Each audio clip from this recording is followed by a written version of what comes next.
And we are live. We are live. Welcome to another edition of Red Cup Rants. I'm your host, Dre.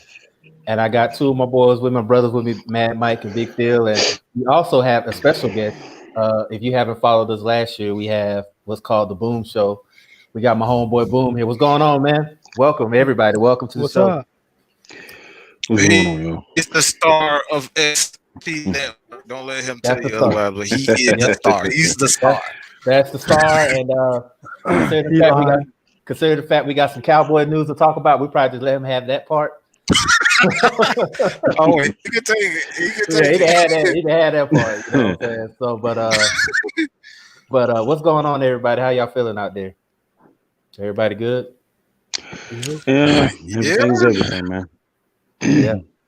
So that's good. But before we get started, I do want to send my condolences to one of my favorite boxers of all time, Floyd Mayweather. His uncle, his trainer, Roger Mayweather, passed away. He was 58 years old, and he coined the phrase "You don't know shit about boxing." So you know, he's I know he's been an integral part of Floyd Mayweather's career, and I think, me personally, I think with this happening, I think that Floyd is not going to come back. I know a lot of people saying that he will come back to fight, but I think this is the nail in the coffin. He's not going to come back to box because the trainer that he had is gone. I mean, there's his dad out there, but y'all see how they get along. It's like oil and vinegar; it doesn't mix, or water and vinegar, whatever it's called. It doesn't mix. So, well, how do you guys feel about it? What do you think the foundation that he left, as far as, because I know he trained other fighters, but what was the legacy he left behind as far as with his nephew and boxing in general?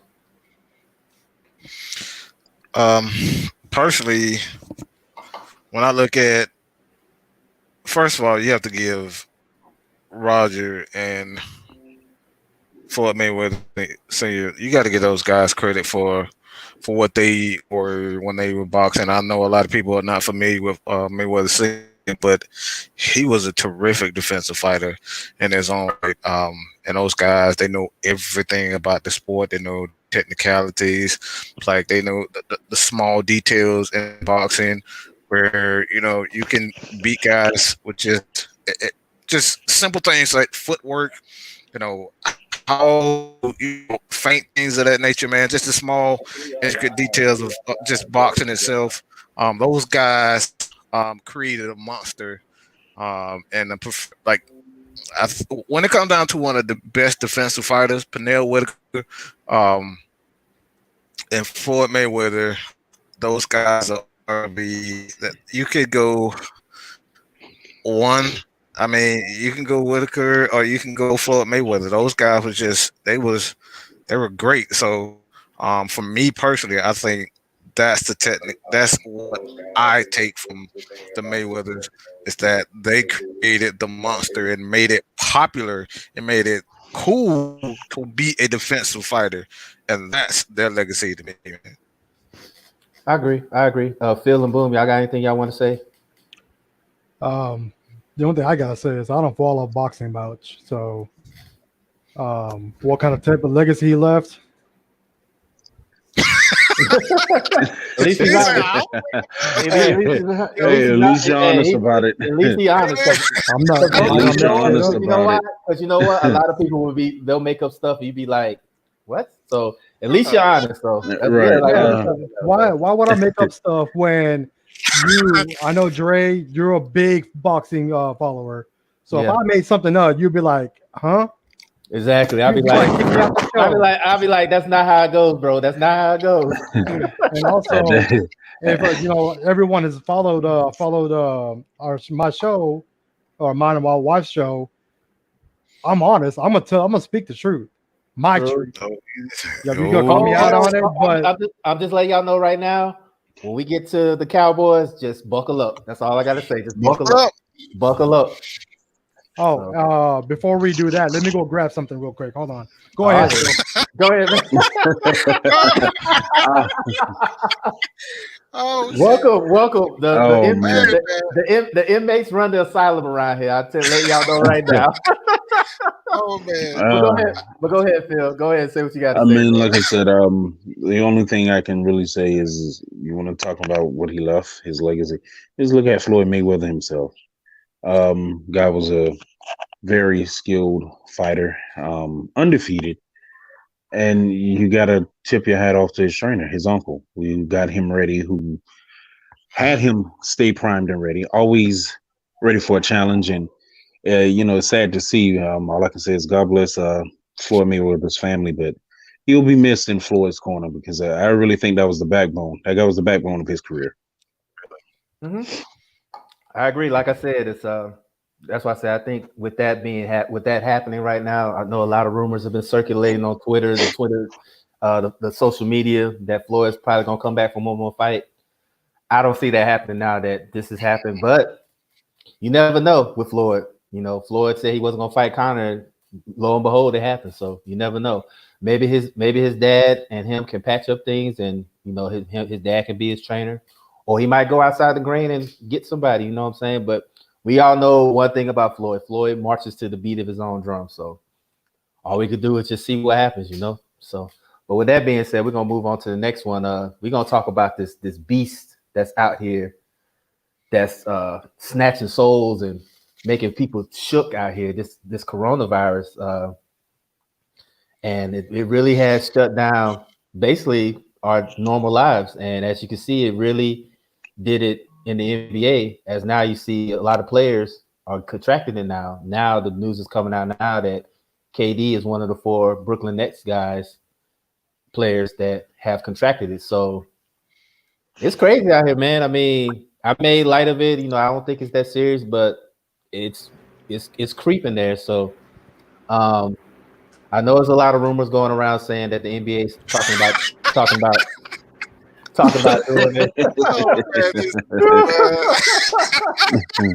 Oh man, I am done. So, but with that being said, we had how do you guys feel? I know they said the NBA is talking about extending it to summer play.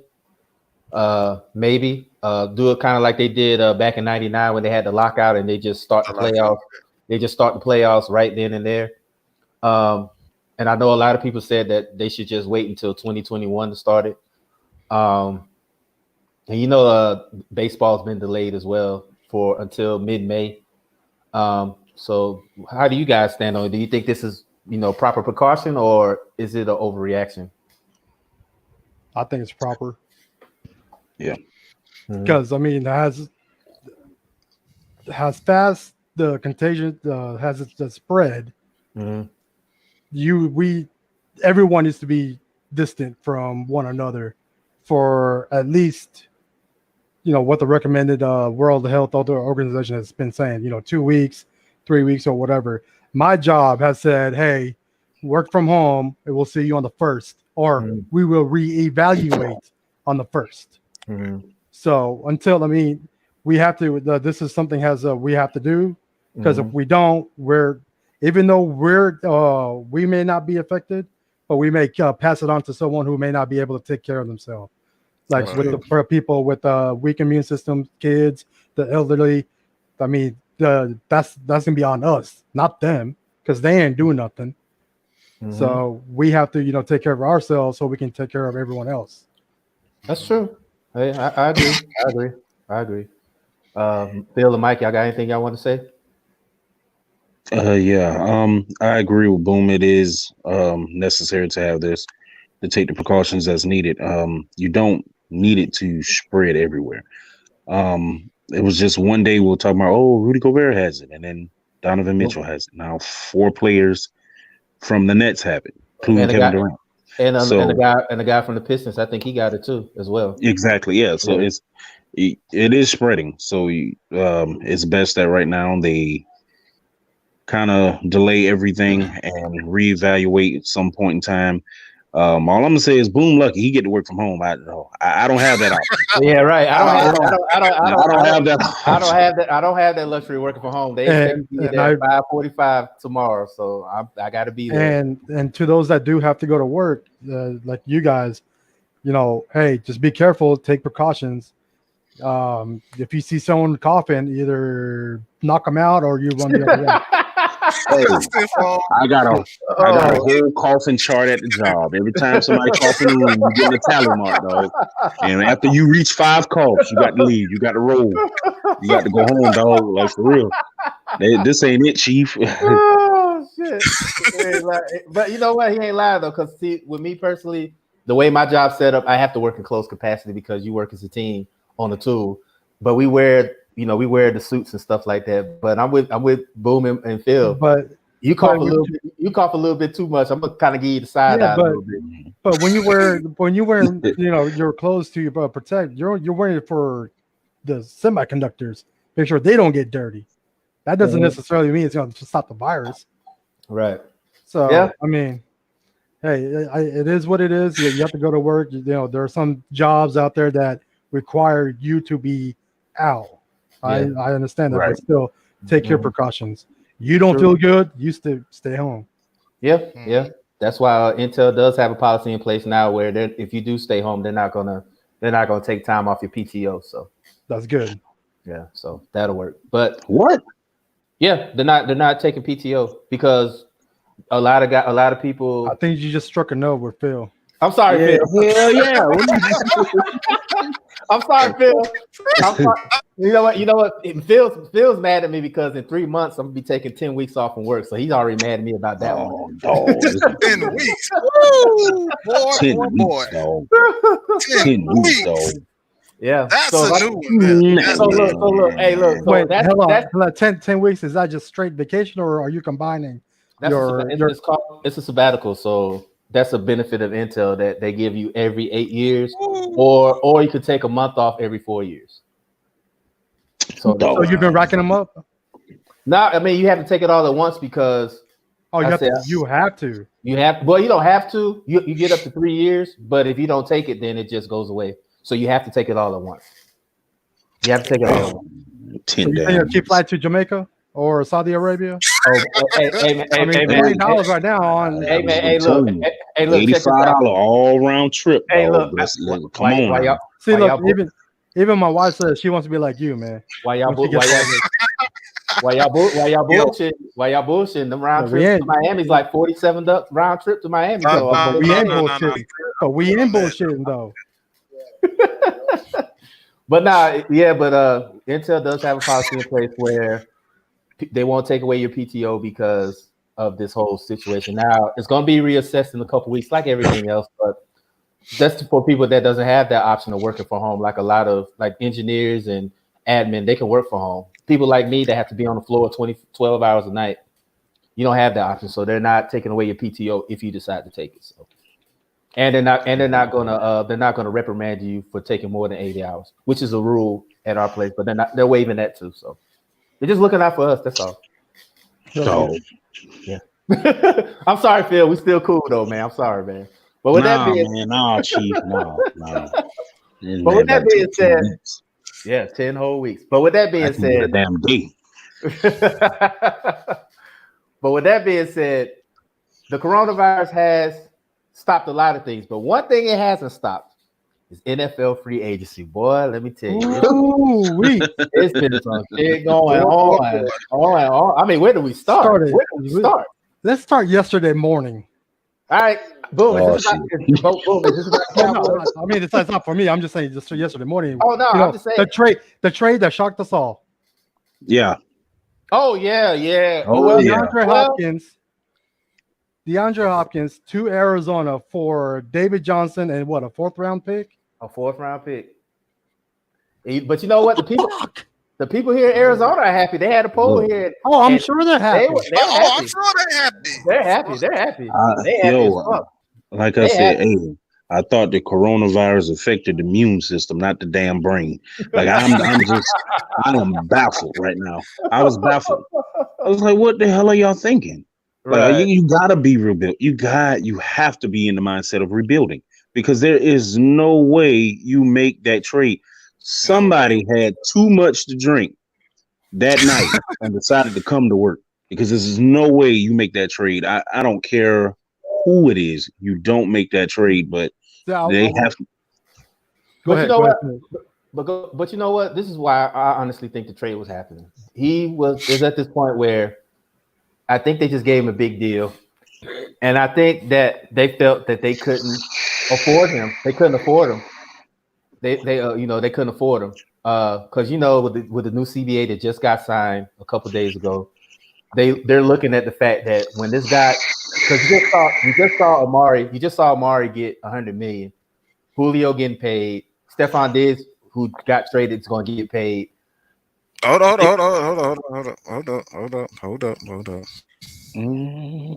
It's not so much. It's not so much that a lot of these guys they don't want to.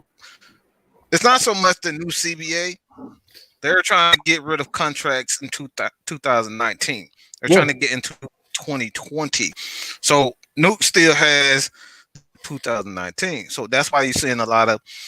That's why you're seeing Tom Brady move. That's why you're seeing new contracts. In 2019, you see Julio get the guaranteed money. 2020 is going to be 2020 and beyond for the next years. It's going to be a lot of guaranteed money, and that's what they're moving towards, and that's what they're trying to get rid of with a lot of old contracts. The old contracts. That's why you're seeing, how JJ Watt. If you guys have looked at JJ Watt and how his contract is set up. Yeah. So this guy has zero guaranteed money. We're talking about zero, nothing. So if he gets injured in preseason, guess what? JJ Watt has absolutely nothing. Right. It's not going to die. So this is one of the reasons why I tell people, like, we're looking at why do you trade Nuke, DeAndre Hopkins, but this is the reason why. JJ Watt is Texas. He is the Texas. They're trying to give him his last little contract, major contract, and send him off like he's a god. And that's just the truth of the matter. And from that point on, DeAndre Hopkins, he's going to be the face of the Texans for years to come. And that's crazy because number one, I think that the Texans felt they couldn't afford him, and number two, everybody, you said JJ Watt's going to be the face. What about Deshaun Watson? I know he woke up. I know he woke up feeling some kind of way after that happened. I know he did. And they had good chemistry going too. Yeah, they did. And not only that, DeAndre Hopkins, he was a team player. He was never crying for the ball. He never did any of that. He was happy that other players were making plays on the field.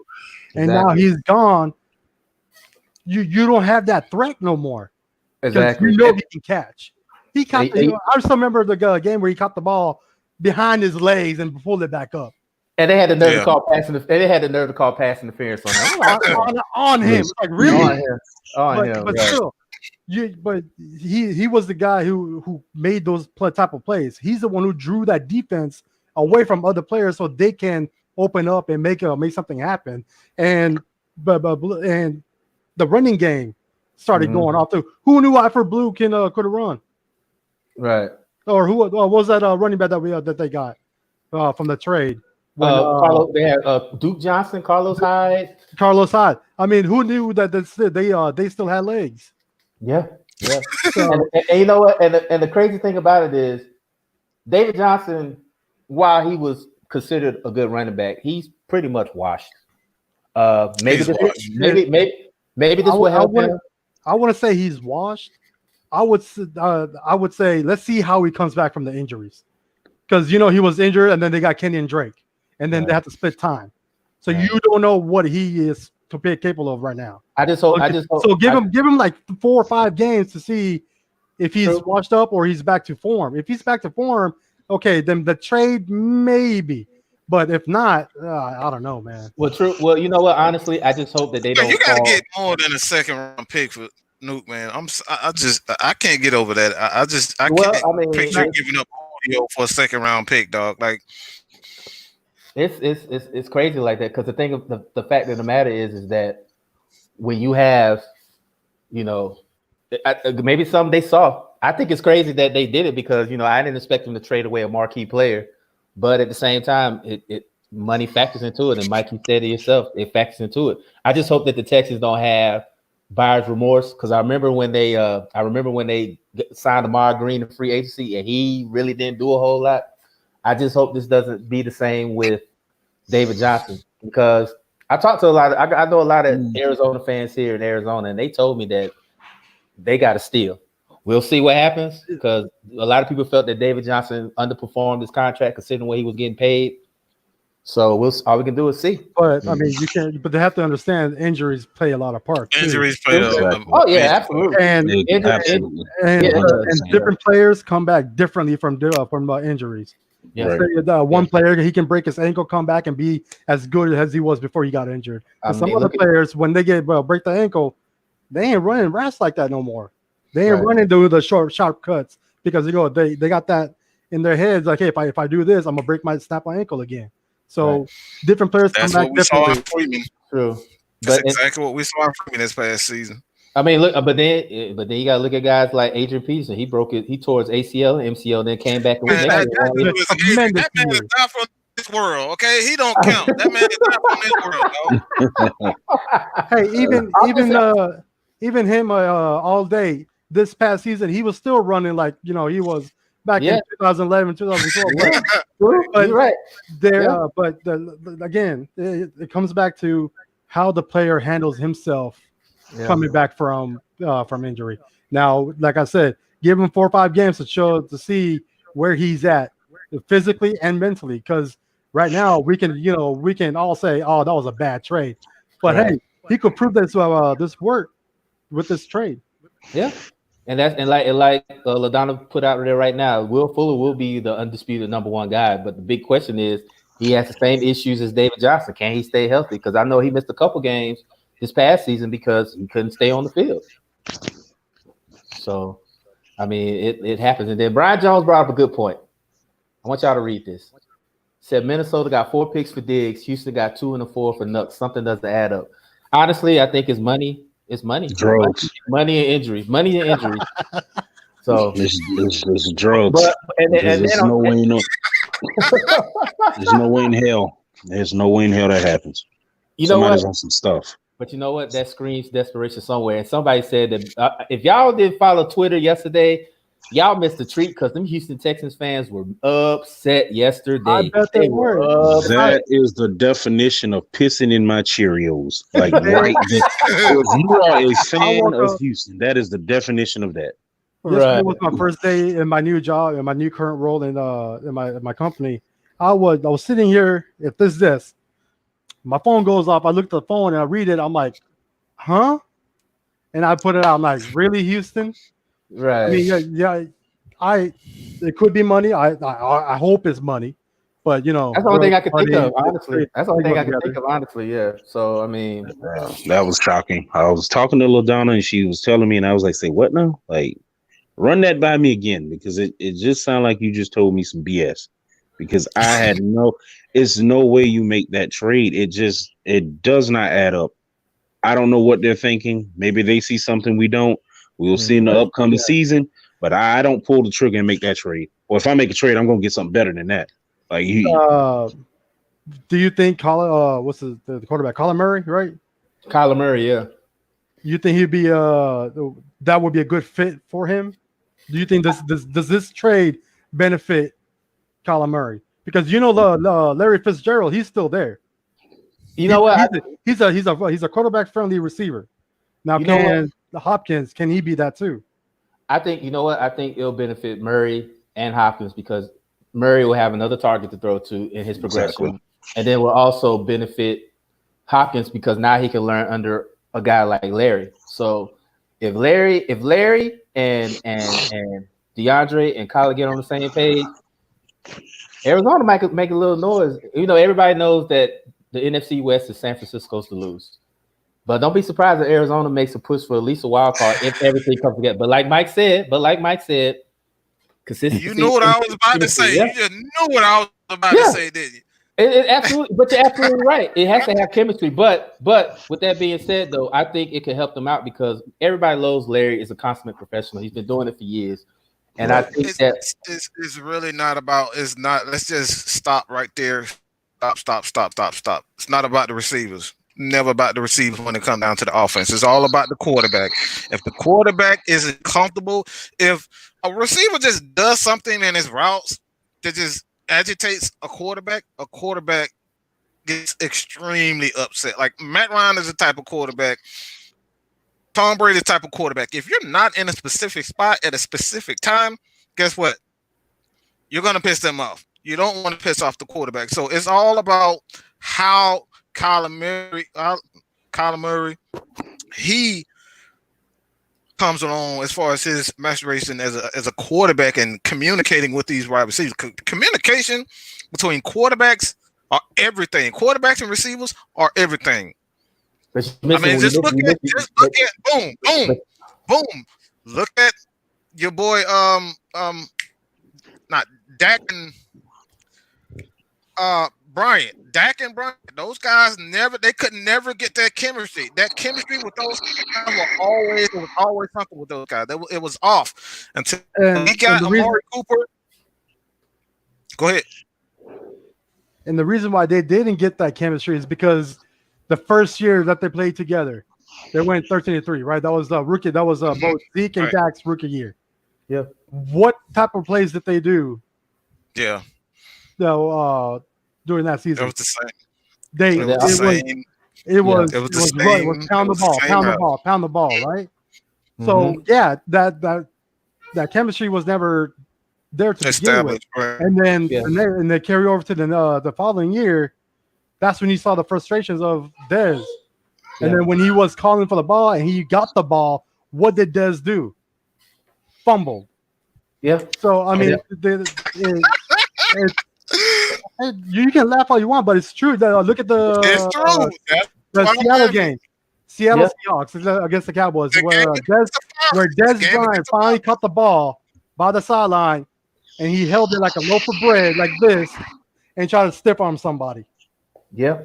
Man, those NFL players got 60-inch reaches. They can knock the ball out. Right. So yeah, with that, you know, it was those type of plays. They weren't getting him involved into the game plan, because their game plan every week was run the ball, we're gonna throw it to tight end. Run the ball, we're gonna throw a slant to Beasley, because Beasley had a massive year that year. Mm-hmm. It was either run the ball or slant to Beasley. That was it. Yep. But with that being said, I hear what you guys say, but y'all also missing something else. That O-line too. O-line plays a factor too. And we all know the Cardinals. The Cardinals O-line is not good. So I forgot about that. So you got to factor that in as well. But I will say this though, we do have a caller here, and I think I know who it is, out of Atlanta Northeast. Let me see if I can get him on here. Hello, are you there? Are you on the air? Hello? Yeah. Hello. Oh, is it? It's your boy. Oh, it's your boy. It's your boy. What up? What's going on, man? Welcome to the show, man. What you got to say? Hey, watch your mouth too, dog. Make sure you watch your mouth. Watch your mouth.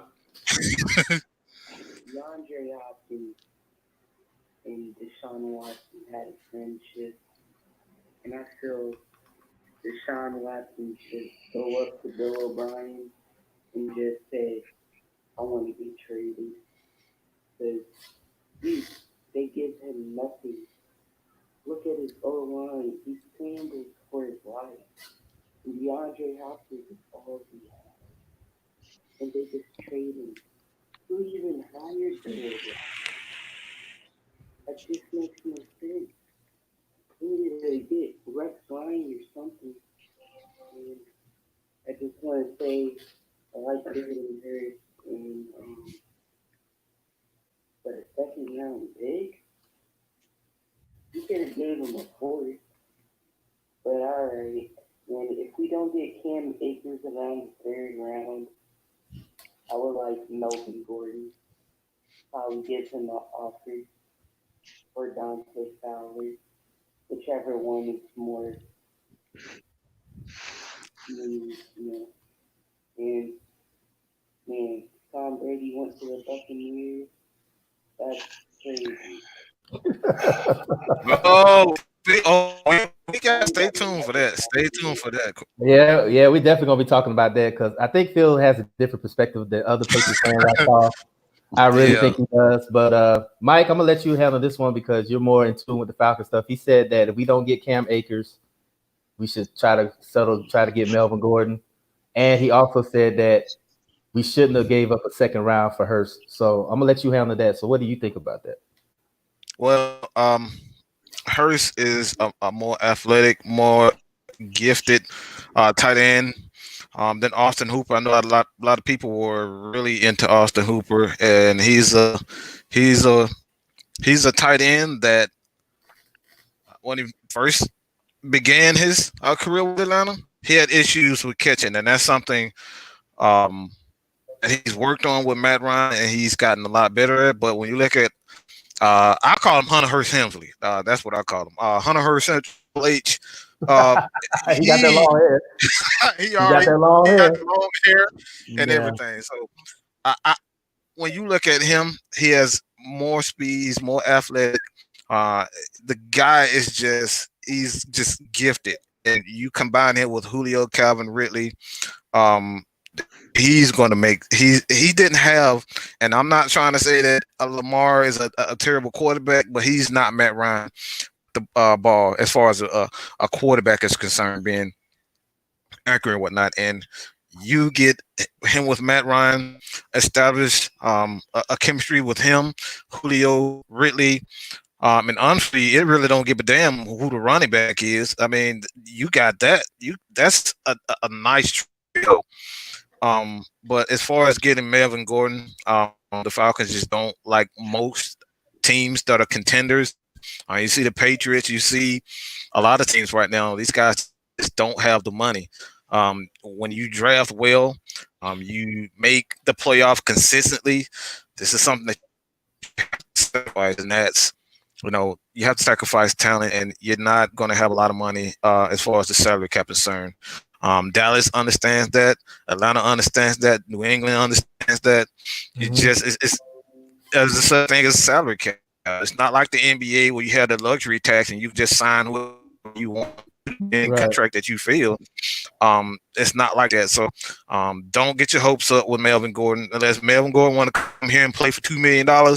Don't get your hopes up. So as far as that's concerned, man, I like what the Falcons have done so far. I like what a lot of teams have done so far. The only thing that I'm worried about as far as free agency is one player in Phil is I don't know how Phil feels about this, but I don't know how he's going to play in Tampa because that's a scheme that Bruce Arians, he wants to throw the ball deep. And I've seen Tom Brady this past season. I've seen Drew Brees this past season. And those guys' arms are not the same. So I'm worried about that. Is he going to change his offense to fit Tom Brady? I'm sure he will. But this division with Atlanta, Carolina, it's gonna be interesting, man. It's going to be interesting. It's gonna be interesting, really. This is not the NFC South, one of the best divisions in the entire league. So, Tom Brady, I hope you're not old. Hope you're not old for your health's sake, because this is not the NFC East, bro. This is complete. This is a complete different animal over here. Yeah. And Mike, I got another question. My brother-in-law wants to ask you. He just put it up here.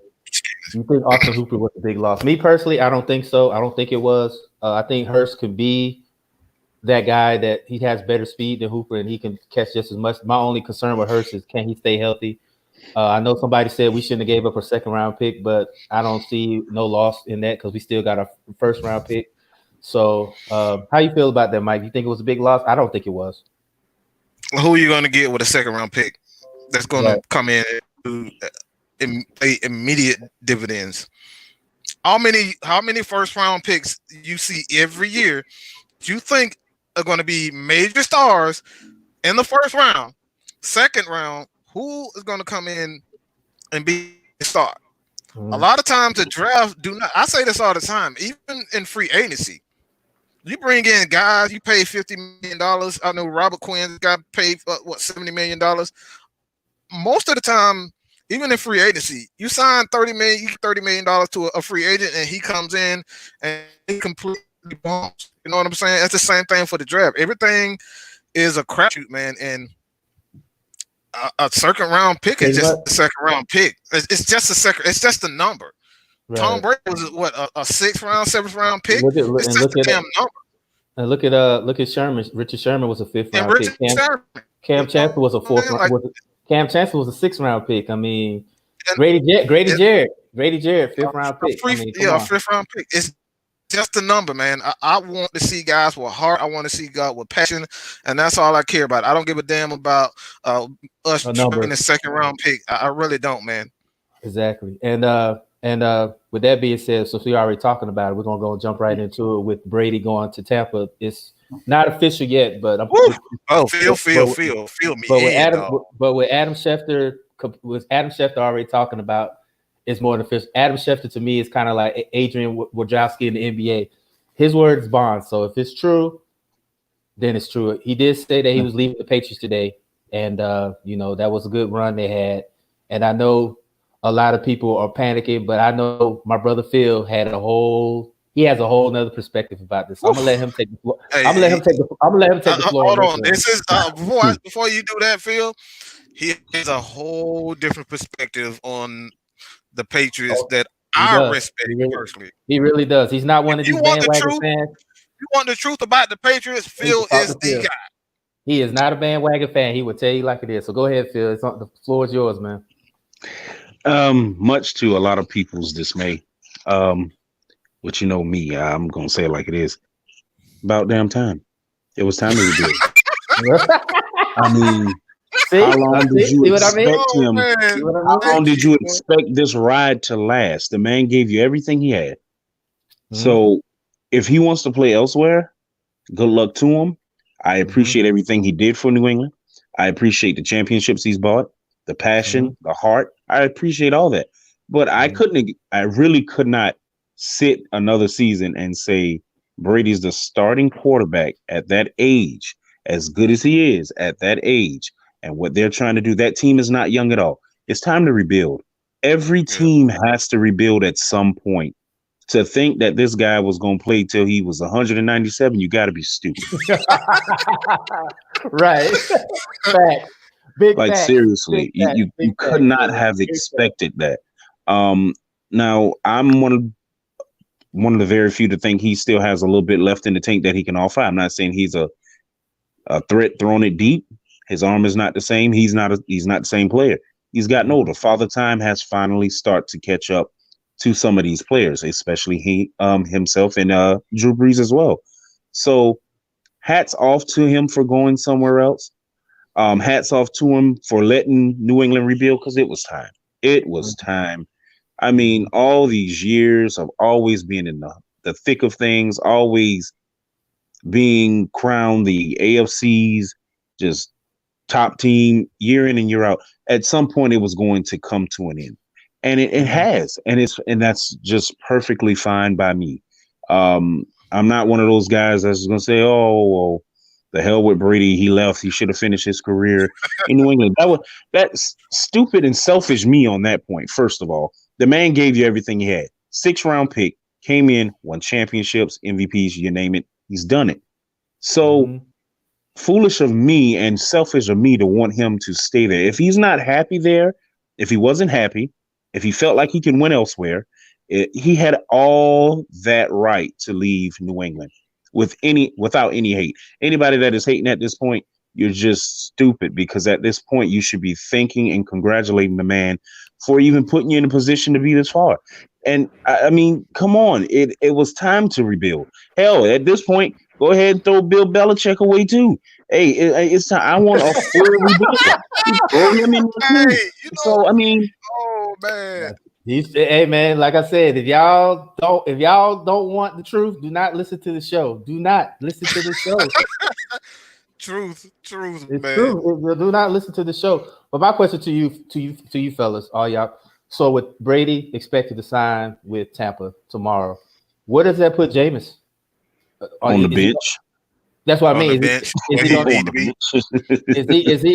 going to be on the bench, or is they going to outright tell him, pack his bag and tell him to go, to kick him to the curb?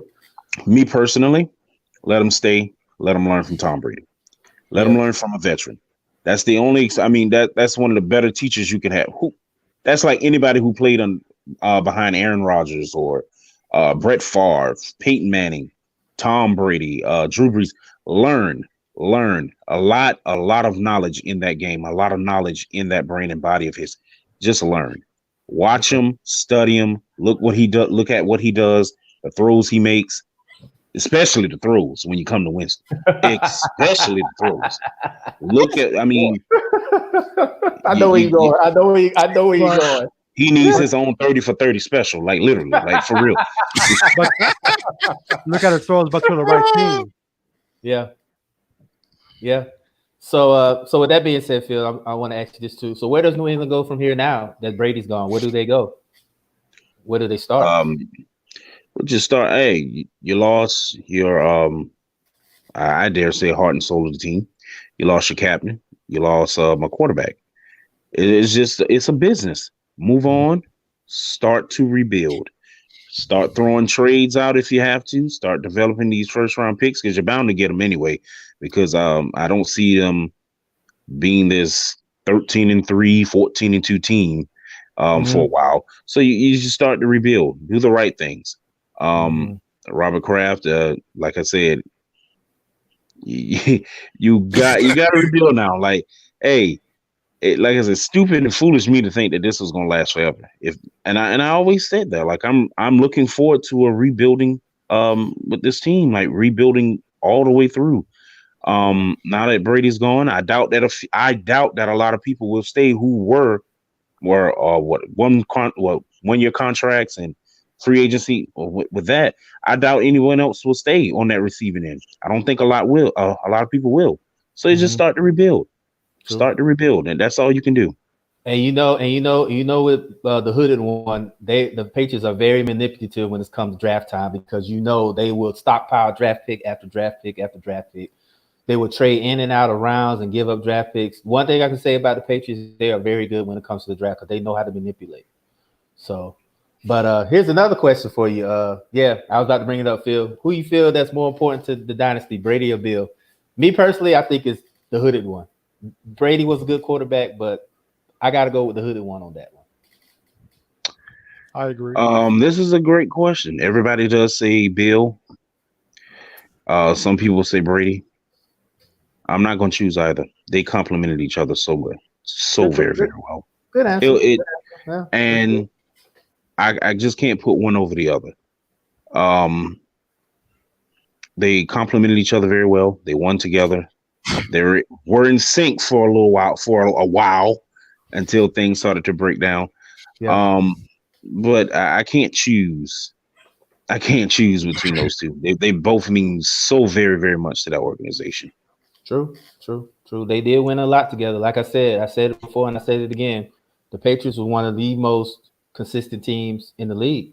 Like even when Brady went out with that injury, they still went 10-6 and barely missed the playoffs. So that's why I think Bill is more important to the dynasty because even when he lost Brady, they still had a winning record. That's the point that sticks out for me. But they have been consistent over these years. So, Boom, what do you think? Because about what? About Tom Brady? Yeah, Tom Brady and Bill Belichick relationship. I think the relationship was good.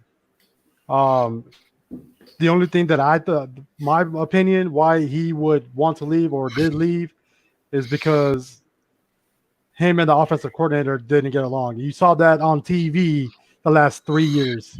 You saw Tom Brady blow up on that offensive coordinator. Yeah. You saw that on TV. And of course, they got their stuff, they got their shit together and started winning. But you saw the chemistry was tailing off.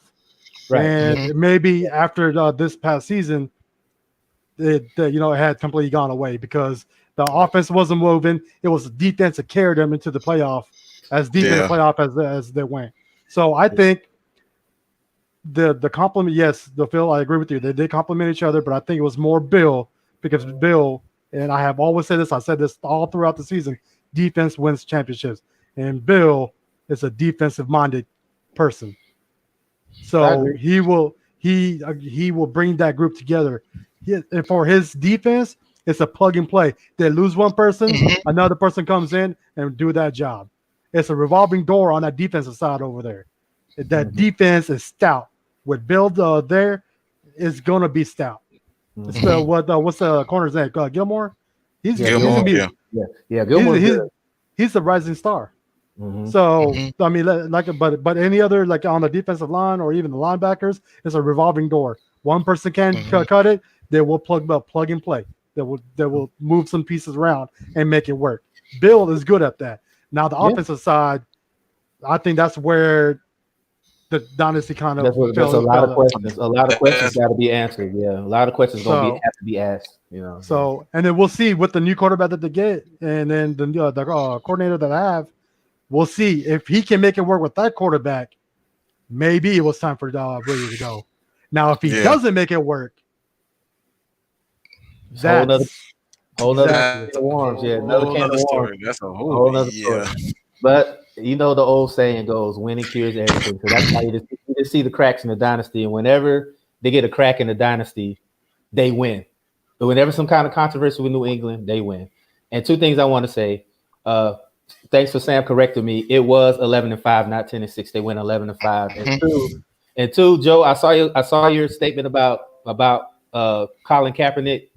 I'm just gonna say that won't happen unless you want to see the people of Boston riot. That will not happen. Kaepernick becoming a Patriot. That won't happen.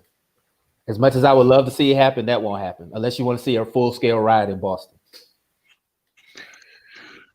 As I said before, I can't choose between the two. Like I said, they complement each other very, very well. We'll see what happens next season because I'm just saying, hypothetically, what if Tom Brady goes to the Bucs and just balls the hell out? It's gonna be interesting. I mean, it is going to be something to see. It's going to be something to see. You know, as a football fan myself, I would love to see. I said it on my post earlier. Brady versus Breeze twice a year. Ryan versus Brady twice a year. Bridgewater versus Brady twice a year. It's gonna be real interesting. It really is gonna be interesting. Like I know I'll be watching that. I'm definitely gonna be watching. I'll definitely be watching it. And as I told everybody, I'm a Patriots fan through and through, but I will be following this Tom Brady wherever he goes. I want to follow and see what he does. It's going to be interesting because to see, first of all, when you hear his name being called for another team. That's when you know, hey, it's real. It's real. Yeah, it's real. Seeing him in any other colors other than that blue, that red, and that white, that's gonna be something. And you know the NFC South defense will be gunning for him. Oh yeah. We got to pay each other each team twice a year. Oh, they'll be gunning. Oh yeah, it's gonna be interesting to say the least. What JR say on it? What JR used to say? Business is about to pick up real quick. It's about to pick up real quick. But with that being said, I'm gonna let Boom have the floor for a little bit because I want him to tell us what's going on. We're gonna let him start the show. the lights going on. The lights about to be bright. So you know what that means when Boom starts to get in his mode. We're gonna talk about these Cowboys. The Cowboys made a couple moves. A lot of people came. Some people got signed. Some people left. So, with that being said, I'm gonna let Boom take this part. So, yep. So Boom, it's on you, man. It's on you, dog. The floor is yours. About to stay with Cowboys. All right, Dallas Cowboys. The biggest question of all entering last year, right? Will Dak get his contract? Well, he got franchise tag, so that tells you about the damn contract. They offered. I mean, they offered him to me. My opinion, everyone can disagree. They offered him a very good contract, a $34 million a year contract, $100 and something million. It was like 140, 150 million. Yeah, 140, 150 million dollar contract. What was it? The 4-year extension? It was a 4 year. Yeah, it was 4 years. It was 4 years. 4 years. I think that was a nice contract that was placed in front of him, and he and his team said, "Nah." Like, are you fucking kidding me? Do you understand that your success has relied heavily Whatever.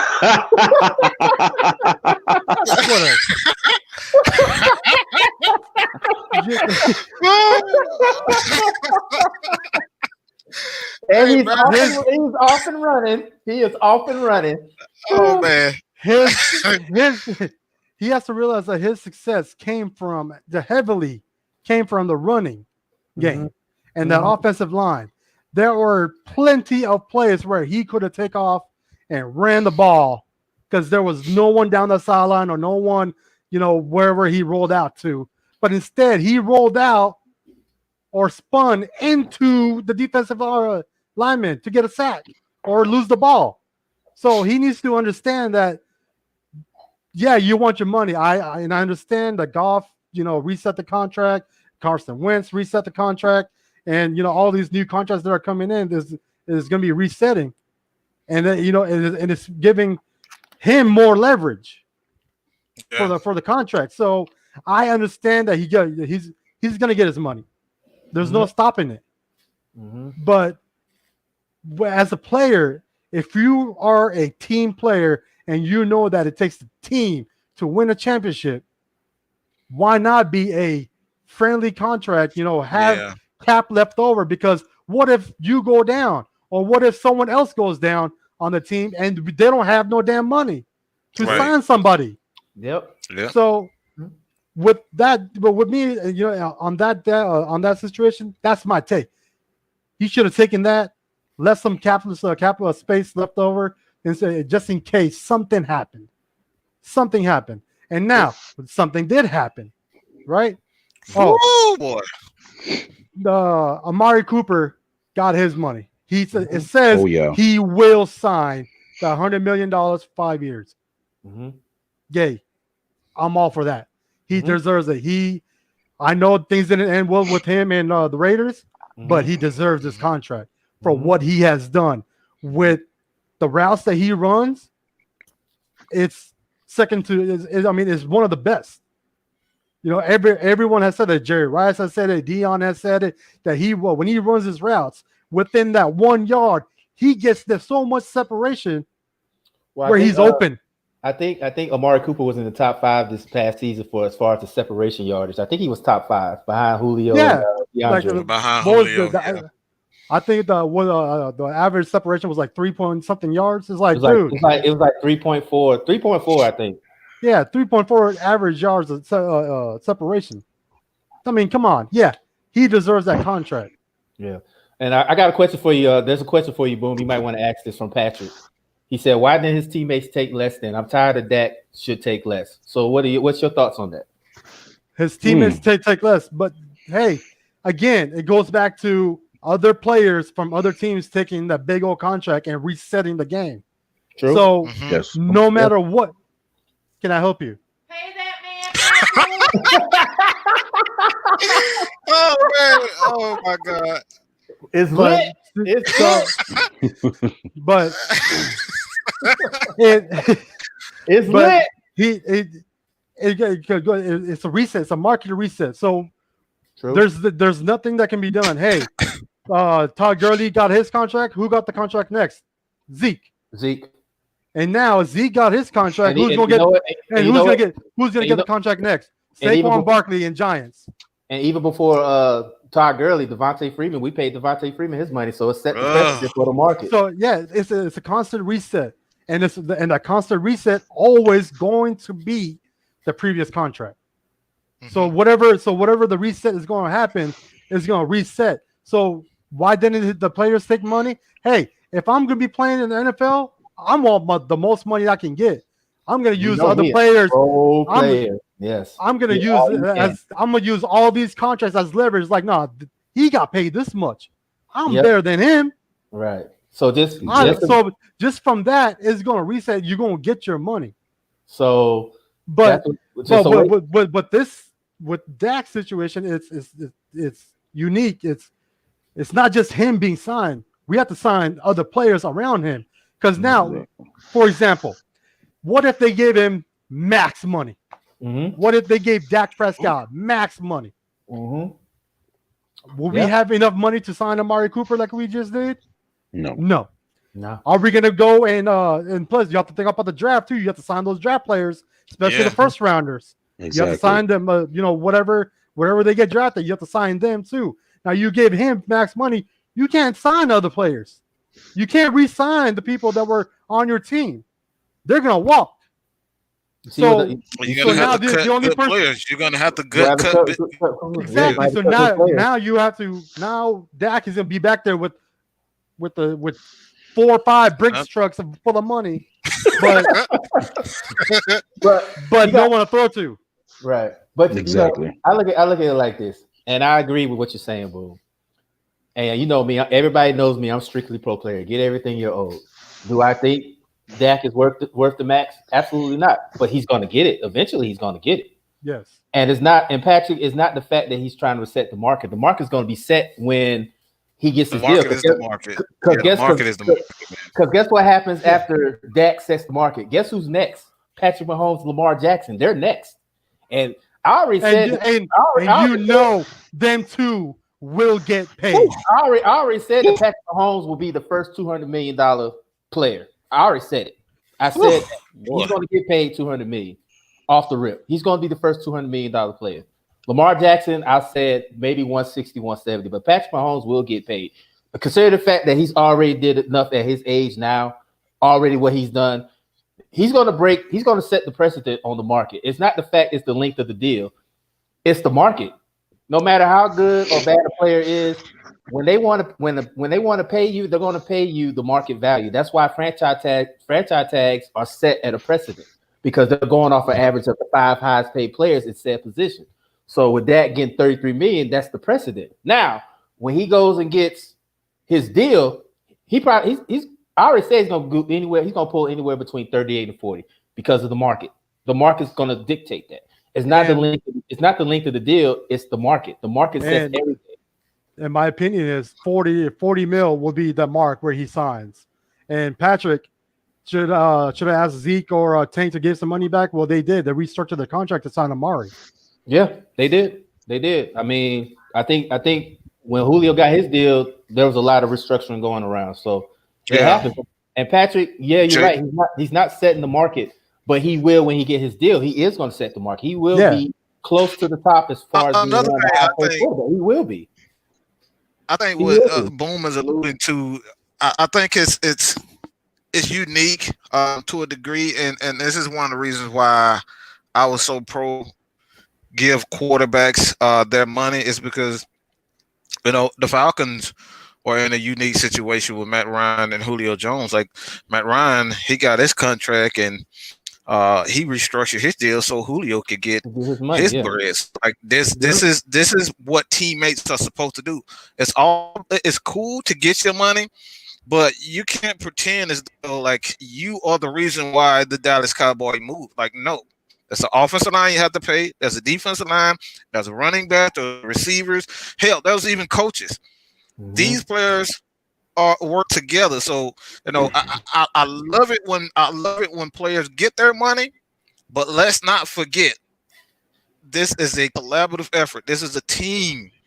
All right. And this is why I say when I looked at that deal with Dakota and I said, why exactly did you tell? Like you're not the main guy on that team. Like it'll be a different story if it was just okay. It would be a different story if it was Deshaun Watson. You know what I'm saying? You look at him, it's just him and Hopkins. That's pretty much it on the offensive side of the ball. So if those guys Hopkins their money, if they wanted to get and if they wanted to get their money, I wouldn't have a problem with Watson because those were the guys on the offensive side of the ball. And it's not like that with that. So that's why I'm like, okay, why did you turn it down? Like you got Tyron, you got that offensive line, you got good receivers, you got a good defense. So why exactly did you turn it down? I mean, you're gonna it's the Tom Brady thing. It's the Tom Brady thing over and over again. I always give Tom Brady credit because he could have took the Patriots for every fucking thing that they got, but he didn't do that. He understood this as a business. Like if he was going to continue to play and continue to win championships, he could not use that as leverage. and he did to a certain degree before, but he could have got at least he could have been the first $50 million fucking quarterback if Tom Brady wanted to. He's the most popular fucking quarterback of all time. You tell me Tom Brady couldn't got $40-50 million? He could have easily done that. Right. Exactly. And it's go ahead, Phil. Yeah, and there's one thing that Boom said, and I always said this on the show. I am for players getting money, but from a business standpoint, I'm not giving you that much money when I know there's other guys that have to be signed. Mm-hmm. Someone is going to have to take a sacrifice. Someone's got to take that cut. If it's for the betterment of the team, if it's for winning championships, you'll get your money in the long run. But for right now, I got to look towards the future as well. Because if I give you all that money, the pieces that we have to win a championship, I may not have those pieces come next season because I've overpaid you. The contract that he was offered, man, I'd have signed that contract with my big toe. There's no way in hell I'd have turned down that contract. So at that point in time, when I saw that he turned that down, I was like, okay, so you playing hardball. It's going to cost you. He want money. You got tagged. Now you're tagged. He got tagged. So, oh my God, LaDonna. I know, right? Somebody get her. Hey, don't look at me because I'll get stabbed if I go over there. Oh, man. And I'm letting you know now, I ain't seen nothing. I'm telling you that right now. I ain't seen nothing. but see, I understand what you're saying. And then, yes, Patrick, I agree with you. He did reset the QB market. Tom Brady did reset the QB market. But guess what? They still won. They were still winning. You could have put me out there and played wide receiver, and I was guaranteed going to the Super Bowl. You know what I'm saying? I mean, look, I'll wear that ring sitting on the bench. Yeah, I got a Super Bowl. Yeah, I got a Super Bowl ring. I mean, look at like Corey. Everybody, remember back in the day? Do y'all remember back in the day where a lot of these old players would go to the Patriots because they was guaranteed to win a Corey Dillon, Washington, Vince Wilfork, Chad Johnson, all these guys because they knew they was gonna win. Darrell Revis, he went there because he got him another Super Bowl going there. You know what I'm saying? Brandon Browner, another guy. So, did I say that Dak deserves to get paid? Absolutely, he should get paid. But at the same time, do I feel that he's the top 5 quarterback pay wise? Nope. Absolutely not. Nope. Hell no. Absolutely not. Hell no. Absolutely not. Nope. And that's just my opinion. Now, if he comes out of balls out this season, okay, cool. I'll eat my crow then. But right now, I don't feel he's a top 5 quarterback salary wise. I don't. I really don't feel that way. And then somebody asked also that how much because remember Tannehill did get re-signed, and that pretty much sent Mariota to the Raiders in Tennessee. I think he got $30 million guaranteed. So I mean, some people know when to sign, and some people know when to fold them and when to hold them.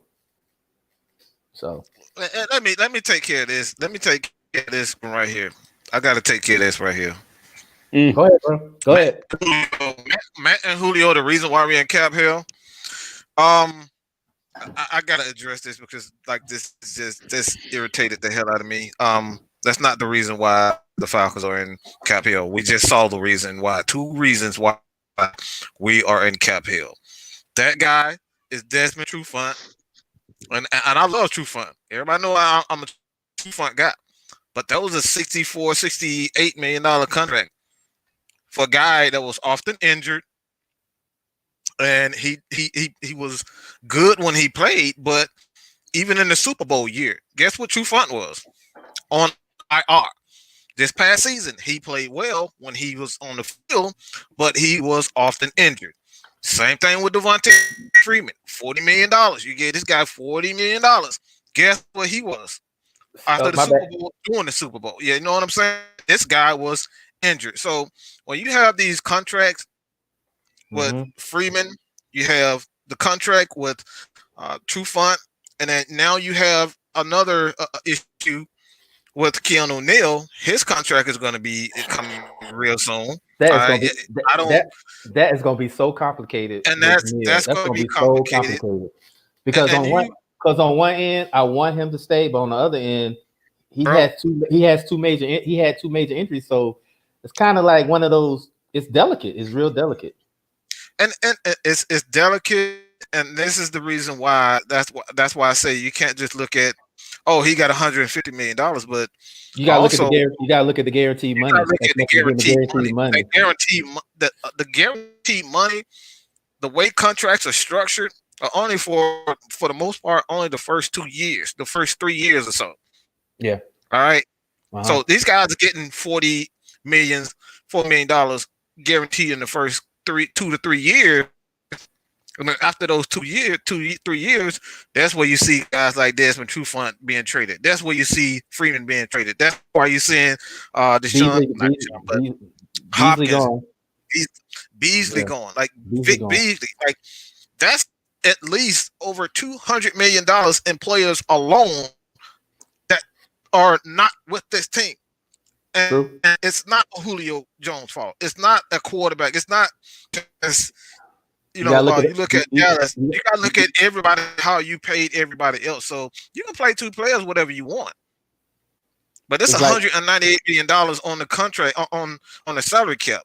You got to spread that around. So if you don't spread the money around and do it and develop players the right way, yeah, Matt Ryan, Julio Jones contract is going to look a lot worse because you didn't develop your players the correct way. So it's a lot, bro. There's a lot going into this playing contract. You can't just look at the contract and say, "Oh, this dude is getting paid." Look, you wouldn't have to pay Matt Ryan $150 million or Julio Jones if you develop players the correct way. If you develop your wide receivers, and if you develop a wide receiver, and let's just say Calvin Ridley comes in the next year and outshines Julio Jones, he becomes the biggest fucking star at wide receiver in the league. Let's just say that. Do you think the Falcons are going to sit on their hands and just say, "Oh, damn, I'm going to pay Julio $60 million guarantee. I'm going to pay Calvin Ridley"? You know what they're going to do? If it came down to that, they would dangle Julio in front of teams. Bam. Because teams will, because they were talking about it on Twitter that they were trending that Julio might get traded. So I mean, and you saw it, and you know what? And I'm glad you brought that up as well, because you see these stars now getting traded in their prime. Khalil Mack got traded. You know, Mack got traded. You know what I'm saying? Who was another one that got traded? Well, AJ Green was supposed to get traded, but they franchised him as well. You see a lot of these star players getting traded. Matter of fact, the guy from San Francisco, Buckner, he just got traded to the Colts, and he's getting $21 million a year. So it's all about player development. It's all about player development.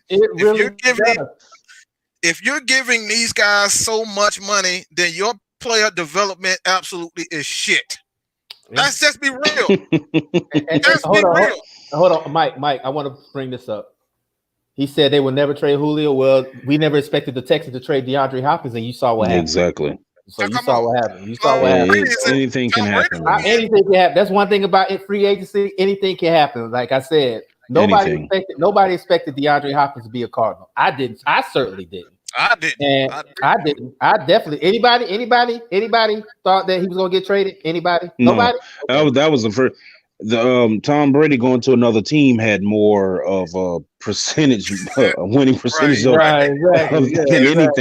than him going. So I did not expect that. If you did trade Julio, hey, I would not. I wouldn't be mad. I wouldn't be mad at all. I wouldn't, because just like the Texans did, they thought they couldn't afford to keep DeAndre. That's why they traded him. And yes, we know that DeAndre's not Julio, but he's damn near close. He's like 1B right now. Julio's 1A and he's 1B right now. So yeah, pretty much. And then also, I do want to elaborate what Mike said about your player development, but also you got to factor in the money and the front office too. Front office are just as guilty too as well. They have a lot of things that they are capable of. Because trust me, it's been many times I yelled at Dimitrov for doing something crazy. I yelled at him plenty of times. And my homeboy, who's a Bears fan, they are ineptitude. Their front office is full of ineptitude because he would never forgive the front office for trading up to get Mitch Trubisky when they could have stayed back and could have got either Patrick Mahomes or Deshaun Watson. So front office is just as guilty of doing this stuff, you know what I'm saying? And that's how it is. And even Brian said himself, everyone and anyone is expendable. It's a business. That's fact. That's why That's why I'm strictly pro player. Get everything you owe, just like with Dak. Do I feel that? You know what I'm saying? Dak deserves his money, absolutely, because I want you to get everything you can. But it's just my opinion. I don't sign the check. I don't sign the check. I don't hand out the money. That's not my business. But I'm just going off opinion like everybody else. And then also, what's the name brought up he brought up a question too as well. With Teddy Bridgewater signing with Carolina, there is pretty much a foregone conclusion that Cam Newton's leaving Carolina. Where will he land? Me personally, the team I just talked about, the Bears. I think the Bears are going to try to make a run at him because I think the Mitch Trubisky era is over in Chicago. I know they're gonna. What era? What era? What era? Well, okay. I think you know what? Wait. I take that back. I take that back. The Mitch era. You call half a season era? That's why I mean, let me take it back. Then a whole full season is a dynasty. But I'm saying, Dre, when you said era, when you say eras, you think of Aaron Rodgers or Tom Brady or Drew Brees. Those are eras. We're talking about somebody. Okay, the era I'm talking about is ERROR, the Mitch error that they did. That one, okay? Okay. That one. Okay. That one. The ERROR. I thought you was like era as in like longevity and dynasty building. Like I was like, hold on, player, hold chief. Y'all see how hold on, chief. Y'all see how they jumped on me? They wouldn't even let me finish the joke. They wouldn't even let me finish the joke. But hold on, chief. But no, I really think that the Mitch Trubisky era is over. And I really think that if Cam Newton was to leave Carolina, which it looks like at this point, I see him going to Chicago. Chicago is the only place I could think of. Maybe Denver, but I think they just signed somebody. I don't see them. Who do y'all think? Where y'all think Cam will go? I think he'll be a backup. I'll be a backup. I don't see a team that want a beat up running quarterback. Maybe Baltimore for a backup quarterback, but I don't trust Cam at this age and his many injuries. Like he just missed the whole entire season with a messed up shoulder. So like, let's be real. Or another one, or the Chargers, because Phillip Rivers is in Indianapolis now, so maybe the Chargers is another option too. Those were the two that I was gonna say, either Chicago or Chargers. Yeah, the Chargers. I think the Chargers might, because consider the fact that nobody really goes to their games. They need somebody with a name. Even then, I don't think he's gonna pull the audience. I don't think he's gonna pull fans. Well, LA's one of those ficky towns. But they're going to the Rams games. Yeah, the Rams. Yeah, but the Chargers. I mean, they made the first mistake they made was leaving from San Diego. They should stay where they were at. They should stay where they were at. Well, that was mandated by the commissioner, wasn't it? No, the cheap ass owner was trying to move there because he was mad because he didn't get a stadium. I mean, come on, I dog. thought it was mandated by the commissioner. If you're gonna move somewhere like that, you got to make sure your team is winning and people are intrigued to want to watch your team. Hey, come on, man. Yeah, man. And then the fact of the matter, I think the only one that was mandated by the commissioner was the whole LA, the Rams leaving St. Louis and going to LA. That's a whole different story by itself. So, but I think the reason why they moved is because the owner of the Chargers wanted a new stadium, and the city of San Diego said, "Nah, we ain't paying for no stadium." So he's like, "All right, fuck it, I'll move to LA." And now he's stuck in with how's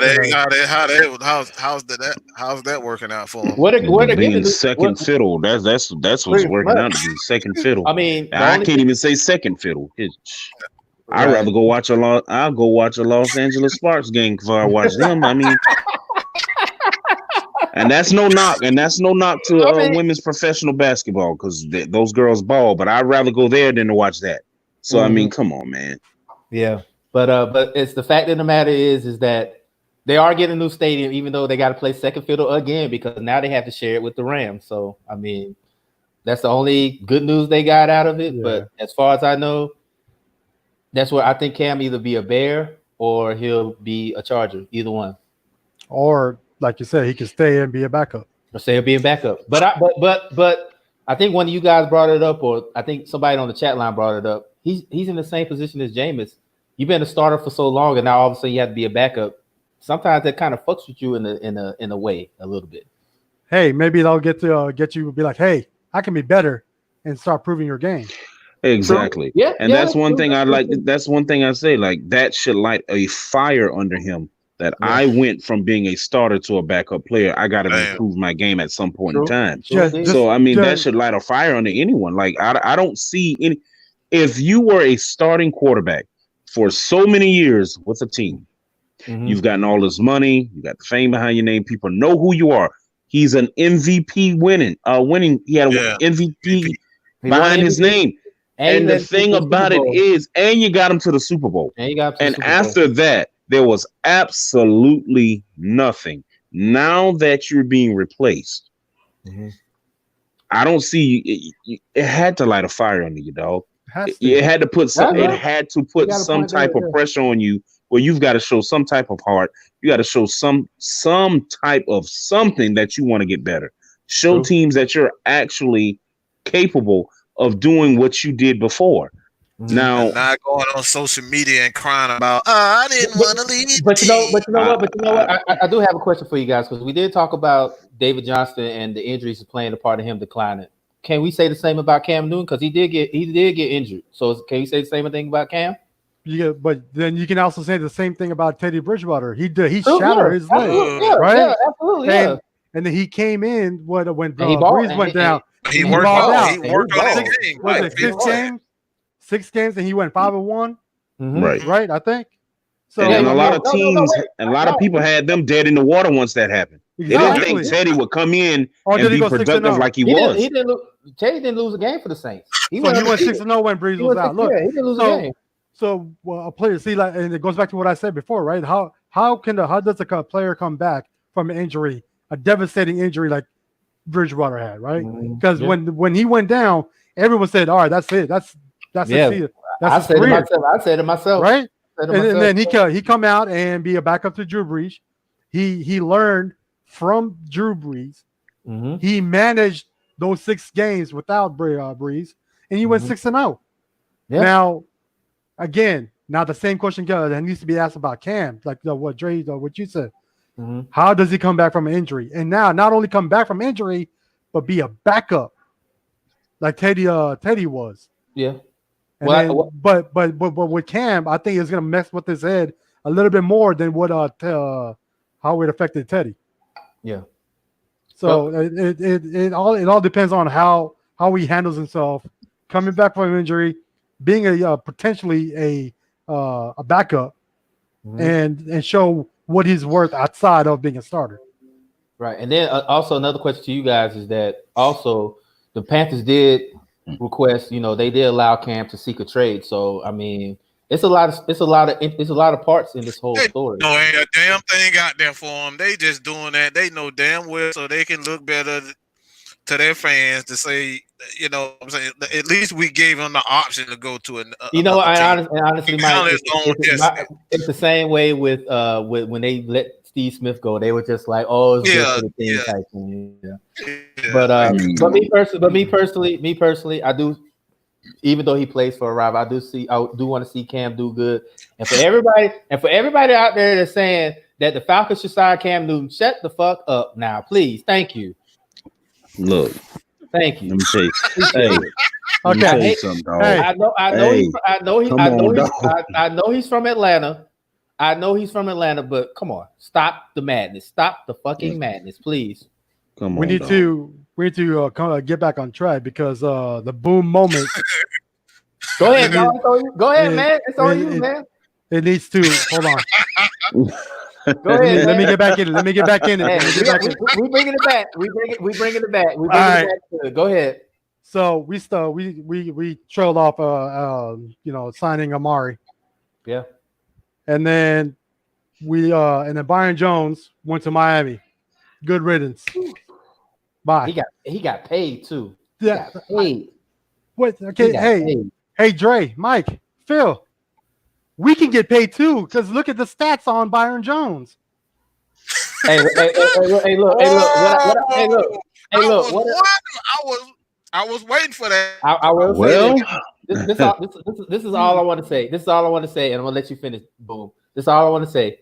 It's the market, and Miami is desperate right now. They're desperate right now because but I mean, how desperate do you gotta be to pay a man who has 2 interceptions in 5 years? for the same reason they gave Flowers $30 million.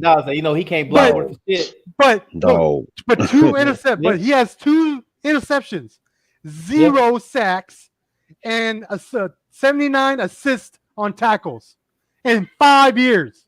There are cornerbacks who get 60, 70 assist tackles in one season. In one season. So him going somewhere elsewhere and getting paid, hey, good riddance, goodbye. Because obviously we ain't gonna miss much. Yes, Sam. Thank you. This is why I'm not worried about because this is what happened. They gave Eric Flowers $30 million. We know that man can't block worth shit. That man is trash. T, capital R, capital A, capital S, capital H. You know what I'm saying? He is total trash. Total trash. Hey, this is what happened. And then Meeks, I'm glad you said this. This is why you see a lot of these. This is why you see a lot of these free agents getting paid. We all know, Mike. We said it before. Overspend.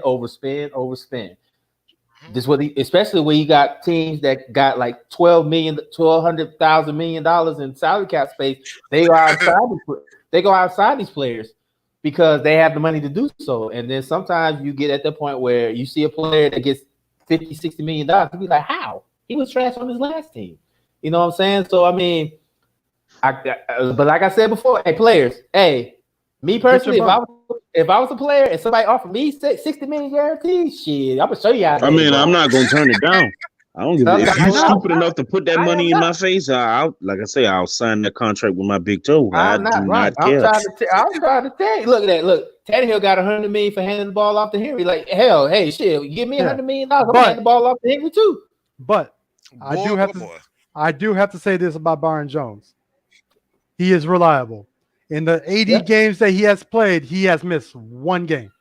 Right. Yeah. So I'll give that to him. But his other stats, they don't look so good. So basically the Dolphins are paying $80 million for 2 picks. That's what you're saying. That's what you're saying right now. Yes. Damn. And 79 assist tackles over 5 years. Wow. Damn. Hey man, get your money, man. That's all I can say. Get your money, man. That's all I'm saying here. That's all I'm saying. Like Cat Williams said, get your paper, boo boo. I'm trying to say, let me go ahead and put my cleats back on and sign a contract like God. Shoot, I'm about to call up the Flowery Bears. Hey man, y'all need a fifth string backup cornerback with bad knees. I get the $400,000, $600,000 contract. Hey, we can get the veteran minimum. What was it? I'm trying to tell you, it's like was it 900,000? Shit, hey man, hell no! I get on the practice squad. They pay $500,000. I play practice squad. Boom, and you get paid to work out. And you get paid, and you don't have to play on Sunday, so you can kick your feet up at your house. At the house, I'll be kicking my feet up. I'm a sideline, be like, yeah. And then you need me to go in? No, I'm on the practice squad, player. And you know the funny thing about it is, they don't have to. If you're like, I think this is what somebody said about Tom Brady and Jones. Florida don't have state taxes, so they get all that. They get all that shit, all of it. He's balling. So earlier I said about defense wins championships, right? When we're talking about Tom Brady and Patriots and Bill. Who the fuck do we have left on the fucking defense? Yeah, because he's gone. He's gone. Who? What'd you say? He's gone. So Jeff, he's gone. He was our safety. Right? Now we need a safety. Quinn is gone. Robert Quinn. Now wait, hold on. Quinn left too? Yes, Quinn signed with the Bears. Oh shit! Wow. Oh damn! He signed with the Bears, $70 million for 5 years. Now look, we don't. I missed that one. Are you serious? I have said this today, I guess. Today. So now look, I have always said it. I even said it during the season. Defense wins championships, right? Defense wins games. Defense gets you where you want to go. And defense, if you watched our show, I have always said after every fucking game, except for one game, I have said it. I have said it every week. Our defense fucking sucks. Our defensive line can't get no pressure on the quarterback. They can't stop the fucking run. Now we don't have Robert Quinn, like we just stated. He's in Chicago. So Quinn, he was y'all leading sack guy, right? I think he got like what 10, 11 sacks with y'all. I think he got 10. I think he got 10. I know he did. I know he did more. I know he did more than that $90 million guy in the middle. And I know LeDon about to cuss me out for saying that. Don't you mention his fucking name? Don't you fucking mention it? Don't you fucking say? Don't you say his name? Don't you say his name? Don't you say his number? You see this? Don't you see that? Oh man. As soon as I said it, BFF, you know I love hand rubbing and all, dog. Robert Quinn got 11 and a half sacks. 11 and a half. Yeah, and how many did the $90 million have? 0.5, 1, 2. He had 5 the whole fucking season. 5. Oh man. So Mike, you know what I'm going with this? You know where I'm going with this, Mike. So you telling me that Vic Beasley, who I really screamed at a lot, had more sacks than a $90 million man? He did? Yes. Oh man. Did you not pay? Do you not pay attention? What the fuck? I'm listening. I was about it. Where the fuck was he? He said he was gonna bring. No. He said,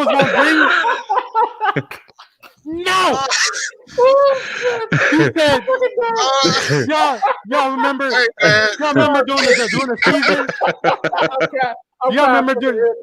Do you remember during the season where he on Twitter he said, calm before the storm? What the fuck did you bring? You brought the damn mist. The mist. It was a fucking, hey bro, it was a fucking drizzle, dog. It was a fucking drizzle, dog. It was a fucking drizzle. It was a mist. It was a mist. I got real tears, dog. I got real tears right now, bro. I got real fucking tears. Oh my god, this is why we put Boom on the show, because he's fucking real, dog. Oh man, I am fucking laughing right now. He said he brought the mist.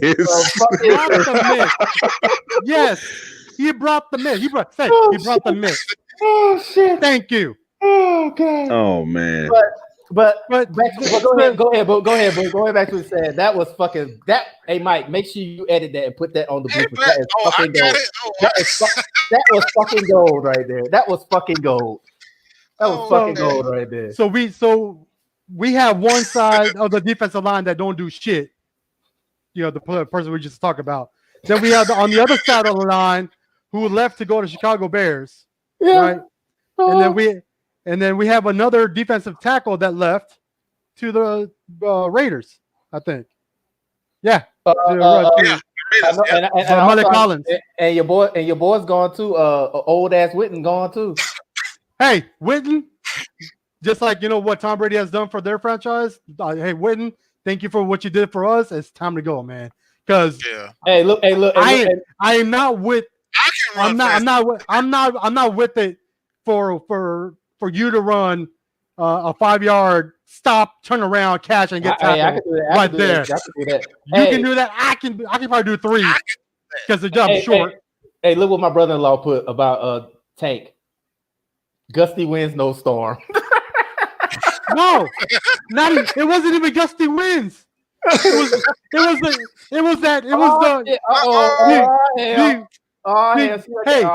shit. Hey, one more motherfucking time. I'm gonna swing all y'all motherfuckers. Fuck Tank. Fuck Tank. Motherfucking hey, Dre. What did I do? I have nothing to do with this. I ain't got nothing to do with that. Dre, Mike, Phil, listen. I'm with you, dog. I'm with you. You know those battery power fans, though you can spray the mist Oh, dog. That's what he brought. Not the fan. That's what he brought. That's what he brought. Bruh, not the fan. Oh, shit. I'm fucking done. I'm fucking done. I'm fucking done. I am fucking Hey, done. man, this is a great move, man. This is a great This is awesome. This is fucking awesome. But go ahead, Boom, man. You got us fucking cracking up here, man. And I appreciate everybody on the chat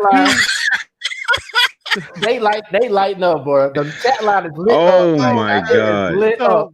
So you got those defensive players gone, and now you have to sign these. You have to replace them. But who the fuck you gonna replace him with? Michael Jenkins he hit the market, but you know he gonna cost too much. But so I mean, now we're down to safety. We're down 2 defensive linemen, and well, obviously all of the defensive linemen because they can't do shit. They can't get pressure. So automatically, as of right now, our opponent's offense has. Their offensive line has already reached the second level of our defense. Has assists right now. There is nothing there. There's nothing. It's nothing. The opponent's offensive line are going to be playing against Casper until they get to the second level. Did you just hit me? Did you just punch me? Pow pow. Ow! Oh, man, you got Tariq coming at you now, man. I know. Oh my God. It's all because of Mama. Mama Bear over there sitting. Oh man. Oh man. So I mean, but with all these defensive exits, we need to basically replenish all of our defense. Right, and there's another offensive position that I would like to see either replaced or draft someone that can replace Tyron Smith because Tyron Smith is on the downhill. Oh, he is the climb for real. So whoever the quarterback is going to be, we're going to need a left tackle to either protect the blind side or the front side of that quarterback. Right. So I want that to be addressed as well. So boom, I got all this, I got a question for you. Do the Cowboys have a first round pick this draft? I don't know. I'm not sure. Do they have a first round pick? I don't think we do. Because Lord, somebody tell Ladonna just jump on the damn show, okay? She will. There she goes. Oh my Lord. Do y'all have a number one pick? Do y'all have a number one draft pick this year? Right after you guys. Oh, okay. I didn't know that. I'm just making sure. Yeah, because we didn't make the playoffs, so it helped. Okay. So we'll see about that. But go ahead, Boom. I'm gonna let you finish, man, because you've been on the roll tonight. This has been the funniest show that Red Cup Rants has had. So I'm gonna let you go ahead and finish, bro, because you was on the roll tonight. So with our offense, taking shape, taking form, I am sad that we lost Randall Cobb. I'm not sure if did we resign. Wait, hold on. Where did Randall Cobb go? He went to Texans. For 3 years. 3 years, 3 year deal. So you're telling me the Texans let go of DeAndre Hopkins and they went and got, you know what? Go ahead, Boom. I only, that's a whole different, I just don't understand that, but go ahead, Boom. Go ahead. With the offense taking shape, with key players, player, with the signing of Amari, and then franchising Dak, that deal will get done before the season starts. That no matter, it's gonna be ridiculous amount. It's gonna reset. Tavon Austin, technically he hasn't. No announcement on Tavon Austin. So I mean, with our offense, in pretty decent shape because not only do we have Amari, we got Gallup who's developing, who did excellent. I like Gallup. Gallup is good. I like Gallup. Who did excellent last year, and then not only that, we our line is coming back healthier because we had a player come back. What's the running back? Zeke? I forget the backup running back. Running back. I forget his name. Pollard. Tony Pollard. Pollard. Yeah, I like Yeah, so I mean, with the offense, as in good of a shape as it is,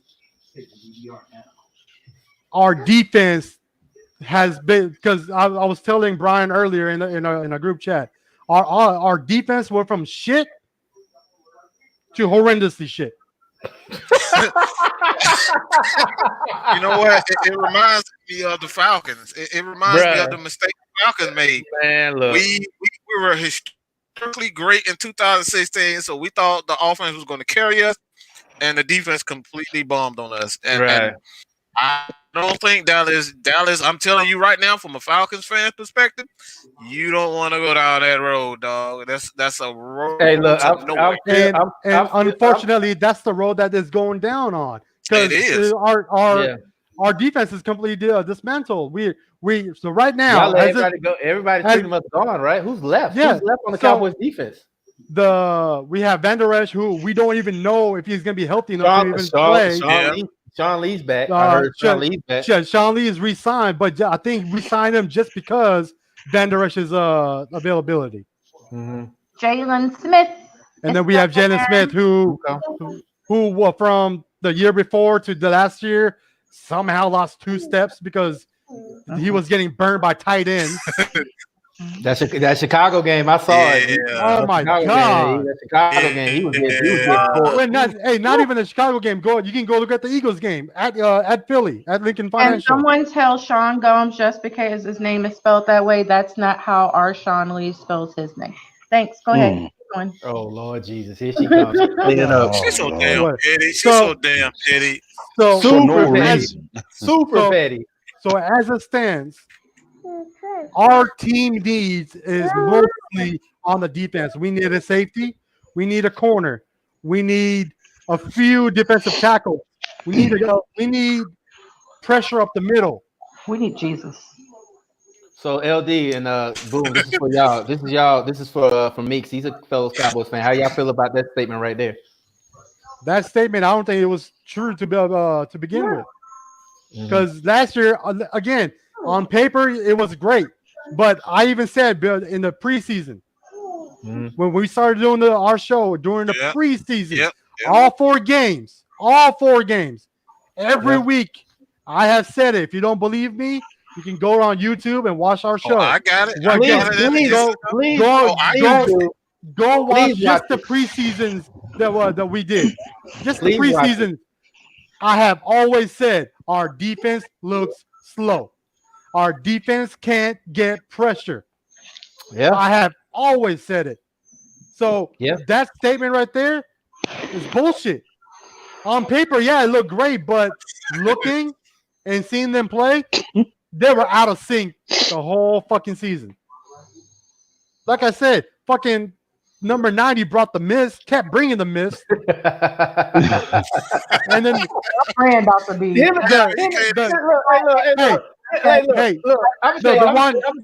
Listen. That damn mist is killing me right now. Listen, eyeball in 2 seconds. Go ahead, Bo. Listen to this. Remember, I said the whole season, except for one game where the defense played like shit.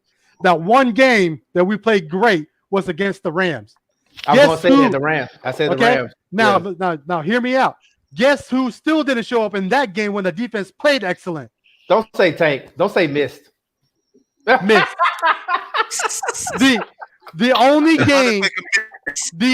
game that he played great in, or I wouldn't say great, played good in, was against the Eagles here at home. I remember that game. He caused the fumble. He caused the fumble recovery. Yeah, I remember he caused the fumble. That was it. So my question to you is this, and I know LaDonna's probably gonna slap the shit out of me when I see her. Do you think that DeMarcus Lawrence is worth $90 million? No, he's back. No. Nephew said you gonna stop talking about Tank. That's because Mama sent Mama sent his to send her his hitman. Yeah. The hitman. But do I really think he's worth $90 million last year? He wasn't worth it last season, even though I love him to death. And he ain't gonna worth it. He's not gonna be worth it this season. Yes, he will be, because we ain't got no choice.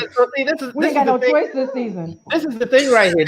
This is what boggles the mind with me.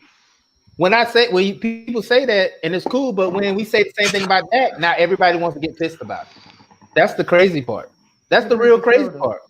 It's the real crazy part here. Now, do I think he needs to get paid? Yes, but we all know Mike, Phil, Boom, LaDonna. We've seen players in the league get paid more than what they're worth. Exactly. Oh yes. Oh, yes. Exactly. It's a lot. It's a lot of people that I can think And of. how many? Right. And how many times have we Sam seen? Bradford. Sam Bradford. Oh Sam no. The one the Vikings just signed to another fully guaranteed deal that plays quarterback Kirk Cousins. Kirk Cousins. He just Now, signed I know. a I know you 66 million, fucking lying. 66 million guaranteed. Another extension. Yes. Yes. and Yes. how many of those players that got paid showed up the next season? I'll wait, because Tank wasn't one of them, because he brought the mist. It's a lot. It's a lot because I will say this. I will say this though. Even though he's no longer with us and he's with the Titans now, he did kind of Vic Beasley did kind of show up at the end, but now he's with the Titans now. So I hope, me personally, I hope that Goff and Wentz is the reason why we're in this mess in the first place. If Goff and Wentz didn't get overpaid for their mediocre ass shitness, we would not be here. We would not be. My QB would not be asking for the amount of money that he shouldn't be getting. Can I say something? It goes way back. It goes way back, but we're going. It goes way back, but we're going back from the last two. It goes back to the last two contracts, and it is Goff and Wentz. Let's not talk over here, fly Eagles fly, that your fucking QB is great because he's garbage. This is true. He's waiting, and I'm gonna tell you, Dak's stats are better than Goff and Wentz. And he shouldn't even get paid. He should not get paid. She's not lying. She's not lying though. Matter of fact, I love how passionate she is, because I am. It is because look at the guys that are stealing checks right now. Garoppolo, Matt Stafford. Let me talk. Let's talk about this real quick. Just because, hold on for 1 second. Hold on. Just because you family does not make it. You're not finna get these skibbity paps too. Your QB is no better than my QB. Look up the stats, boo boo. It's called Google. We could Google this all day. My QB might not have a ring, but your QB didn't even win the ring. So let's go there. Foles won that. Your QB got you there, but you couldn't even finish. You couldn't even finish. So let's go. So let's go sit down over here. Let's go sit down right here next to me, because your QB is nowhere near better. If you do not believe me, you can Google and say versus this versus this. He has better numbers stats wise than Wentz and Goff. Chief. I can't. And like I said, all you have to do is Google, because that's what I do. I Google if I don't know the numbers, and I'm being honest with you. I would tell you if this QB is good and this QB is not. Wentz is not the man. Wentz is not the man. Wait. Let me stop you right there. Hal. She didn't say he was better than Matt Ryan. We didn't say that. No, because I will not say. Everybody knows. If everybody knows me, and you paid attention to me, because I have been a guest on the show many times. I appreciate Matt Ryan. I appreciate Matt Ryan does. I just fought for Matt Ryan on Papa Falcons shit today, because someone came on there and talking trash about Matt Ryan. Matt Ryan is one of the most consistent QBs in the game right now, and nobody believes it. But somebody came on there and said, what has he won? Oh, guess what? Oh, so you're one of those people. Oh, because he hasn't won a ring, he doesn't deserve nothing. Then guess what? There's a lot of QBs out there that shouldn't even make it to the motherfucking Hall of Fame. Seriously, it's been one of those days. Oh, because he hasn't won nothing. Please don't come at me. Please don't come at me. Please don't come at me, because he hasn't won a ring. He shouldn't be talked about.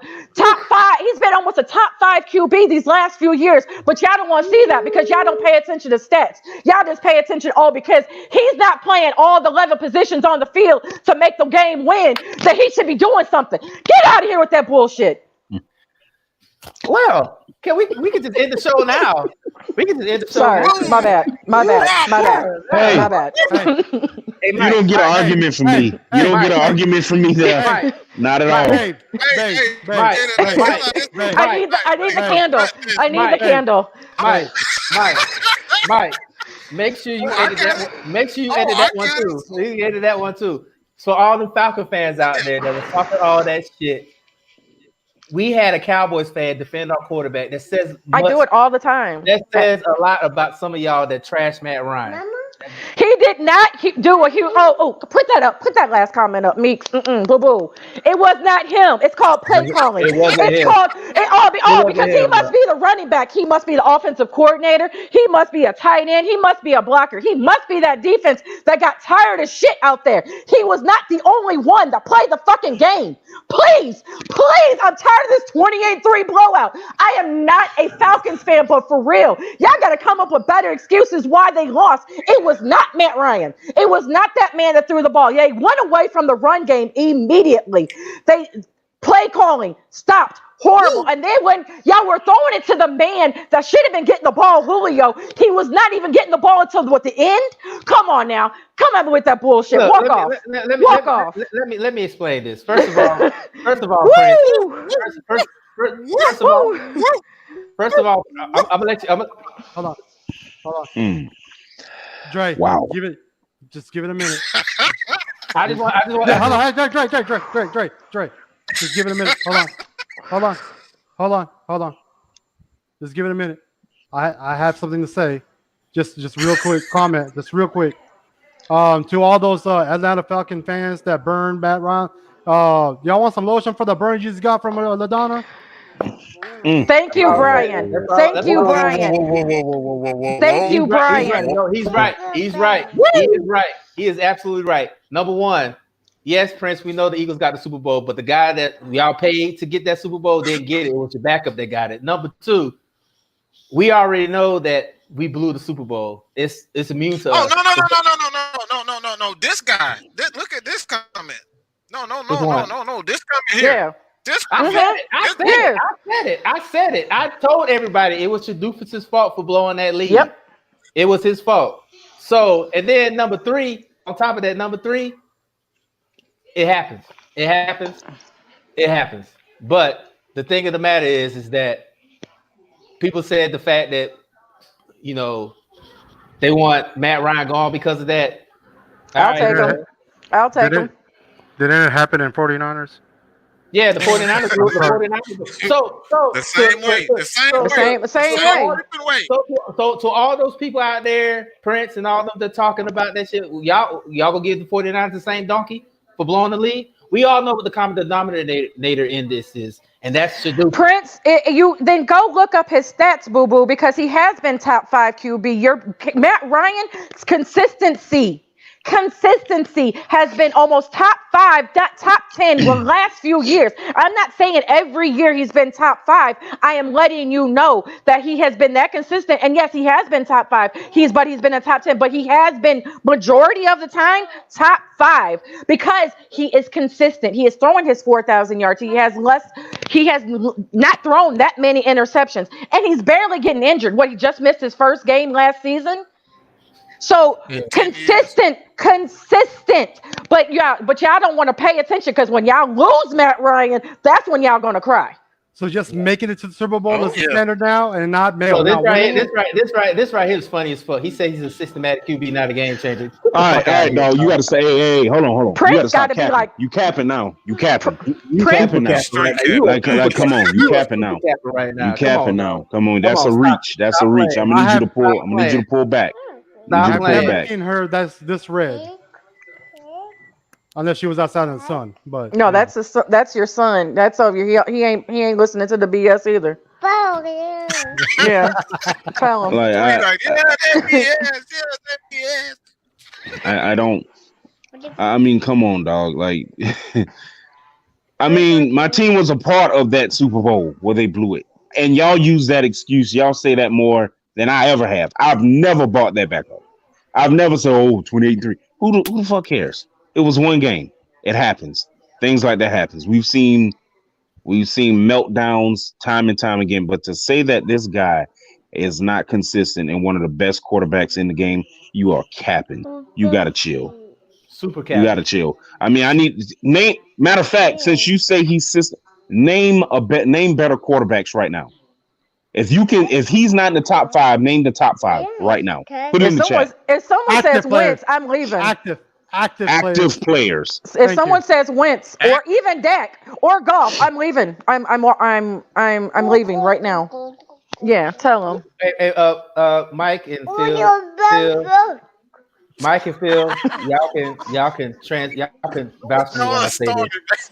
it. When I can say this, Matt Ryan is one of the most disrespected quarterbacks in the league. Very disrespected. Very Very disrespectful. disrespected. Very. And it's not. And you know what? I can get it. I can get it from rivals because I talk shit about Breeze, but I think Breeze is a great quarterback. But I talk shit about him because who he played for.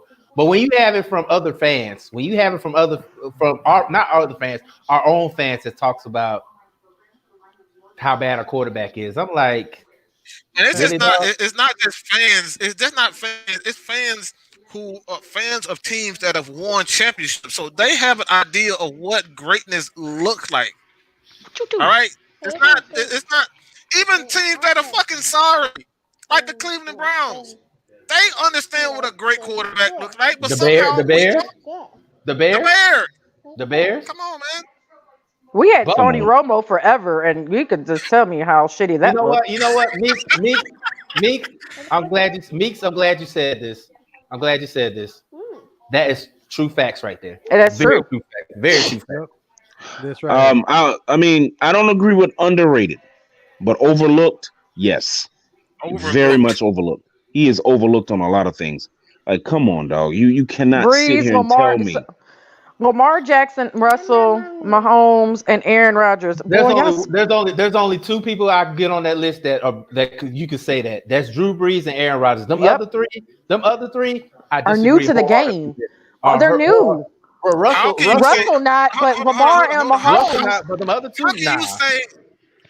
No. How can you say? How can we say that Mahomes is better than Matt Ryan right now when he's only played 3 years? And please don't say because he won the Super Bowl because that's you already know. You already know that's coming. Please don't say he won the Super Bowl because you already know that's coming. Oh, because he won the Super Bowl. That's because I'm sure it is. They're gonna say, well, he wasn't down by 25 points or up by 25 points and blow it, and that's all they're gonna say. Yes, it's about about consistency. I'm sorry. I tell Dre all the time. I said I know where you're going with this. I had to say the same thing about Jalen Ramsey. I told you guys. I say if you cannot give me anything more than 3 years of consistent elite play, we're talking about elite play. Then what good are you? You're fresh in the pan.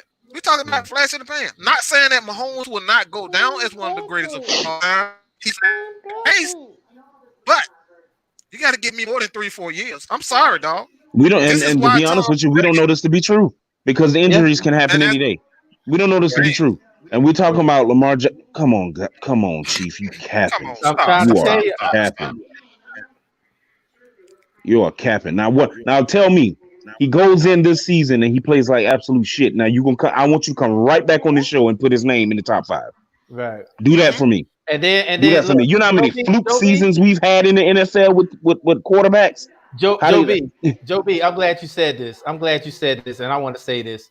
Yeah, you say he's better than Matt Ryan, but he's better talent-wise than Brady too. So totally different style of play. That's it. Am I taking Matt Ryan over Russell Wilson? I am. It's debatable. I am to a degree. It depends. Debatable. It depends, and I agree with that because sometimes you get that Russell Wilson that looks like he's throwing, that play that you never thought he should. The wide receiver should catch last year. That play was beautiful. It was beautiful. It was beautiful. But then you have, but then you have those plays that you're like, ooh. Right. So I don't know, like I said, but me personally, just right now, I would take him over that. But that's just me. Somebody saying Lamar Jackson's inaccurate. He worked on his accuracy. Yeah. He worked on big on his accuracy last season. If y'all didn't see that, that accuracy way better from the first season, then y'all weren't paying attention. But I will say, if I had to choose, if I would put Wilson in there, yes, I would put Wilson in there over Lamar just because of accuracy and just because I'm going by like what Dre said, going by the length. I'm not going to put them that's only been in the league 3 years versus a quarterback that's been in for a while. Yeah.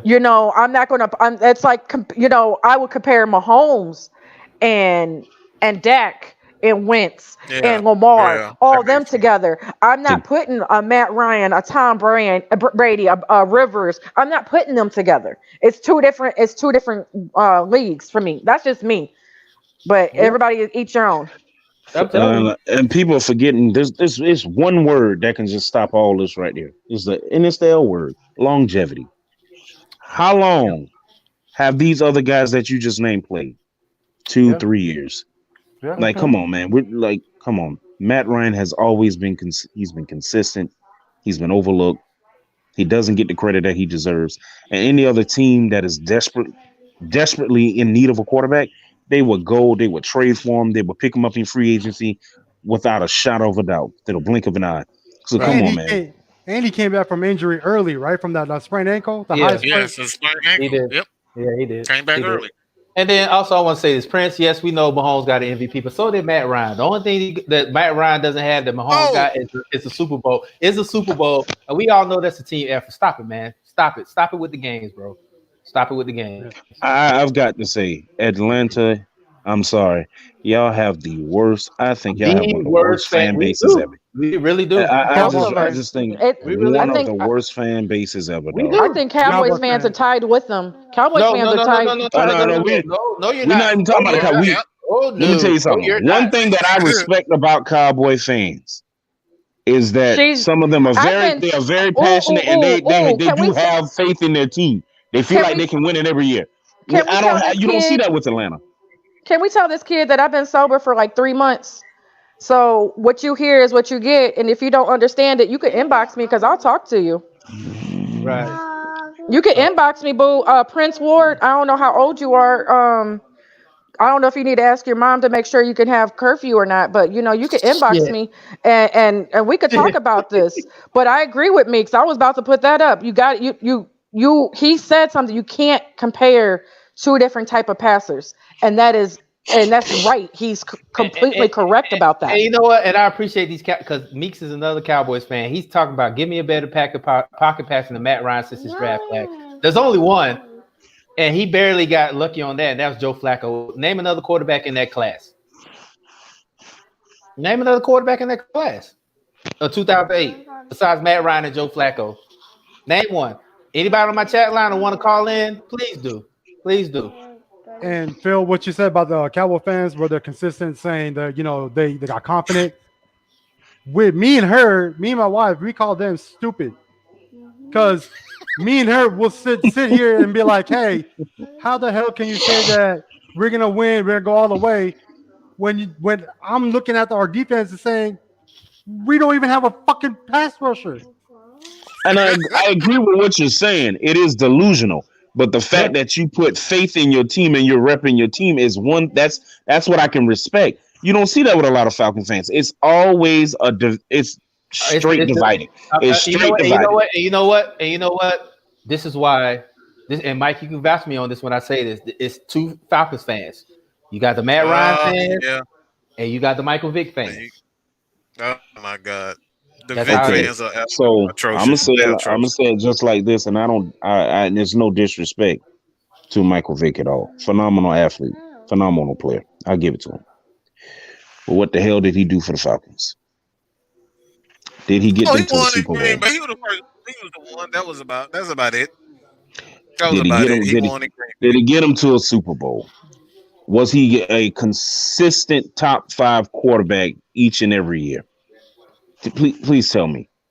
I'm not disrespecting the guy by far. The guy's a tremendous athlete. Yes. One of the better athletes I've seen on that field. Agreed. But when it was time to get it done, Matt Ryan has been, and I'm going to say it, I don't care if you like it, Matt Ryan has been the best quarterback the Falcons organization has had. Facts. Big facts. Yep. Big facts. Argue with your mom if you don't like it. Oh man. And Sean Gomes says, "Did he have weapons? I'll wait." Is that on him? No, that's on the franchise. Hold on. Let me ask. Like, what Please, fucking somebody. quarterback? Weapons. What fucking quarterback who ever played the game? We're talking about all the way to Sammy Ball. Who the fuck? What quarterback has not had a weapon, offensive weapon? Like, what the fuck does that matter? You still have to throw the damn ball accurately. Am I wrong? Nope. I don't get. I don't understand why weapons matter. The only reason why Vic was a component in the Falcons football is because he brought the team back. That was it. I don't need nobody to talk to, boo boo. My husband's right there in the bottom corner. After the Super Bowl was over with, we kind of hit that decline. People started getting hurt. People started leaving the team, and we was but when we drafted Vic, he was kind of like he brought us back. Right. He was kind of like that. Dre, can you do me a favor before you go, Mike? Do me a favor and put that comment up by Triple G. Vic's highest completion percentage isn't even Ryan's lowest completion percentage. Dun, dun, dun. I'm saying, man. I'm just saying. Like I said before, that's it. The only thing that Vic brought to the city of Atlanta and our franchise was excitement. Excitement. Just excitement. And he was very exciting. He was very exciting to watch. And people, that's a lot. That's a lot, and that's a lot of players today. We look at if you look at any sport, you can say that this guy is fun to watch. I thought for a long time Russell Westbrook was just fun to watch because what he could do. I never said he was the best and end all be all, but I just thought he was fun to watch. He reminds me just like all that athleticism, being a tremendous athlete. That you're fun to watch, but when it's time to get it done. I mean, I can't say you have. I really can't say you have. Like, come on, man. Matt Ryan has been by far the best quarterback the Atlanta Falcons has ever had. And there's no disrespect to Michael Vick. And I feel Michael Vick is second. He is second, and there's no disrespect to that man. And like I said, tremendous athlete. I can keep saying it. He is not Matt Ryan. Matt Ryan has been the best consistent quarterback in Atlanta Falcons franchise history. Point blank, period. If you don't like it or not, I don't care. But that's just facts right there, man. I just can't. I can't keep knocking. We can't keep knocking this guy just because he had a championship. How many people that are in the Hall of Fame that has never won a championship? Dan Marino.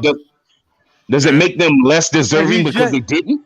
And he just when did he get in? He got in his first time up, like in 91, 92. Well, later on down the road. Dan Marino. Dan Marino got not one. I'm gonna tell you like this: Dan Marino has not one championship, but I think he's the greatest quarterback of all time. That's just my opinion.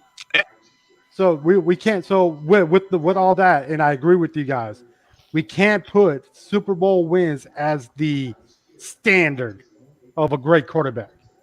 Right. And think about it. People do that BS all the time, and it gets old. I know they do, but that's what I'm saying. We can't do that.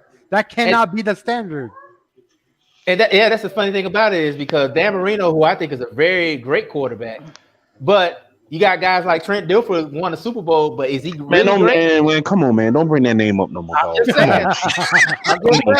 Come on, Chief. Come on, dog. Come on, dog. I'm just saying. Come on, man.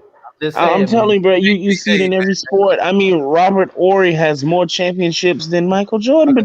But are we going to say he's better than Mike? Come on, man. And Kobe and LeBron. So you tell me let's pipe down on that, man. I like how this dude is still talking to me. So let's talk to him real second. He's hold on. He's still going. He's still going. So let's talk about it. I'm salty because for one, I'm not a Falcons fan, so there's no salt about it. So I'm letting you know that if you're going to talk bad about the Falcons, please bring up some facts because you're over here talking about this and that and this and that, and I need somebody to talk to when my husband is that guy below me. Two, Like I said, you could Google all the stuff that I've been saying. It's not like I've been, lying about it. It's not like I've been saying anything that you can't find. I'm not over here thinking, let's see. I woke up today and Matt Ryan is just going to be the QB I picked today to be the top 5 QB. No, I looked it up. And I'm going to be like that with any QB. If any QB is going to be in the top 5, I look it up. Because I do fantasy football, and I have a fantasy football show during the season. So I pay attention. I pay attention to stats. And she has won multiple leagues. Multiple leagues. One. I've been... And so it's like I don't just BS and I'm just not looking cute or I just start looking up the stats before I start talking a show. No, I know my shit. And these people on here, and I do feel bad for half because I'm seeing these comments. Matt Ryan is average as hell. He's only looking good with the weapons around him. Wouldn't you look good with the weapons around you? So Pat, but you still got to throw the distance. But do you have the arm? Do you have the arm? So wait a minute. So is Pat Mahomes as good as his targets? Because he got some pretty good targets out there. Yeah. Woo, exactly. Lamar, we all saw how Lamar Jackson, as good as he was, flamed out against Tennessee. So are they good with their weapons as well? Like, come on now. But his arm, he's got to have the accuracy because hell, what's his name? Julio can overthrow.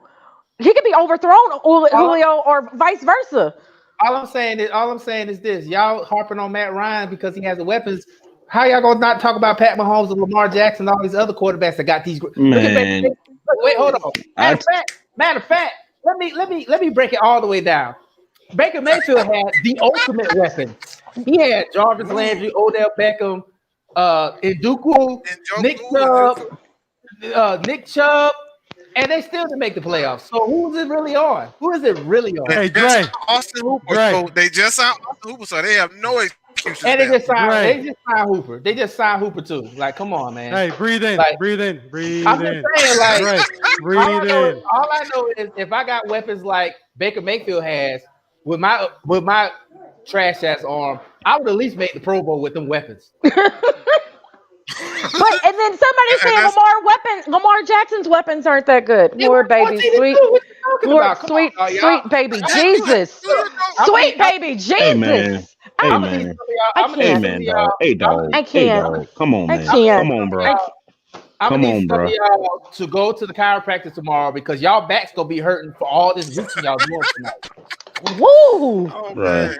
Hey, y'all bro, y'all in luxury tax right now with all this capping, dog. I'm telling you. Y'all in the luxury right now, bro.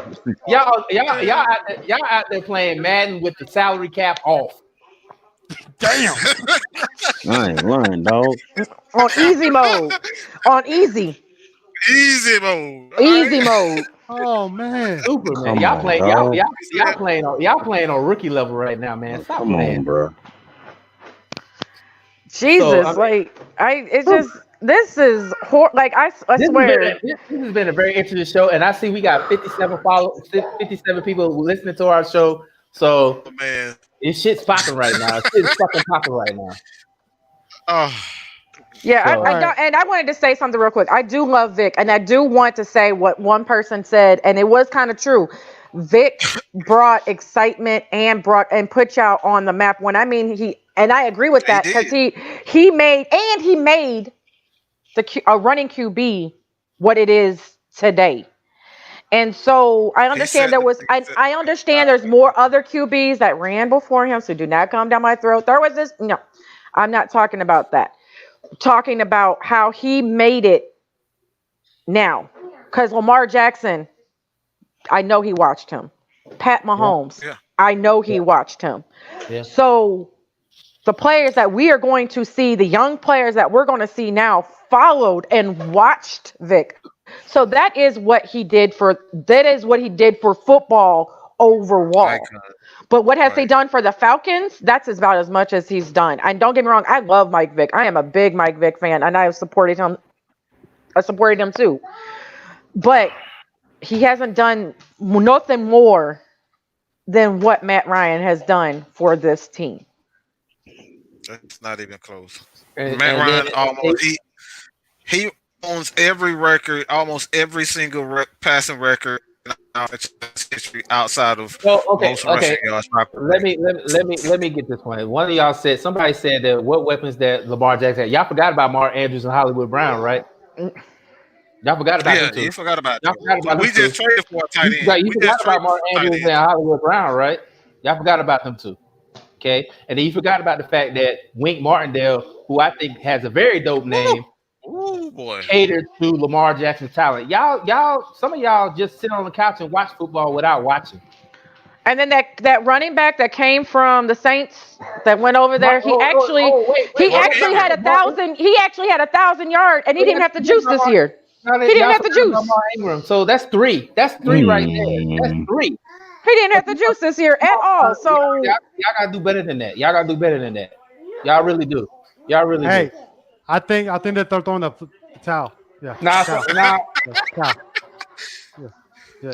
Please stop. Okay, then tell me what players should he have had? Because we're naming everybody on the team that was making them better. Because you asked who fits him. So you telling me Lamar Jackson got all 14 of them wins by the Ravens? You telling me that by himself? You telling me he got all them wins by himself?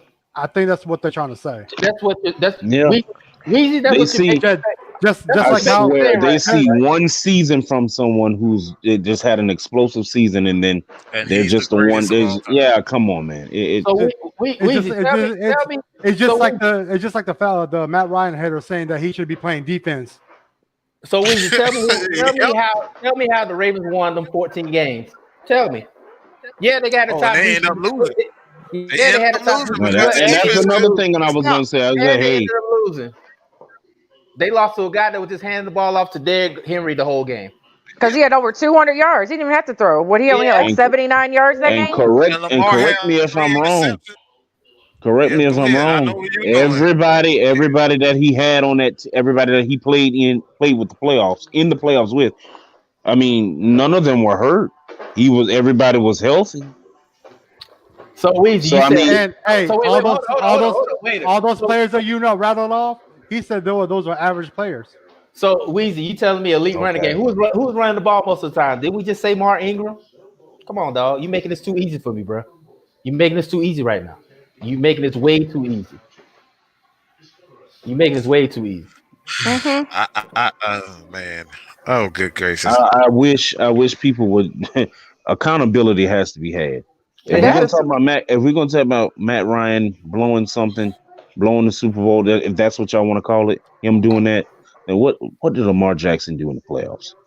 Versus he threw two or three interceptions in the playoffs. Matt Ryan didn't throw interceptions in the Super Bowl. So come on, man. What you guys are talking about? I'm trying let's be accountable, man. Like, come on, dog. And he talking about Weezy.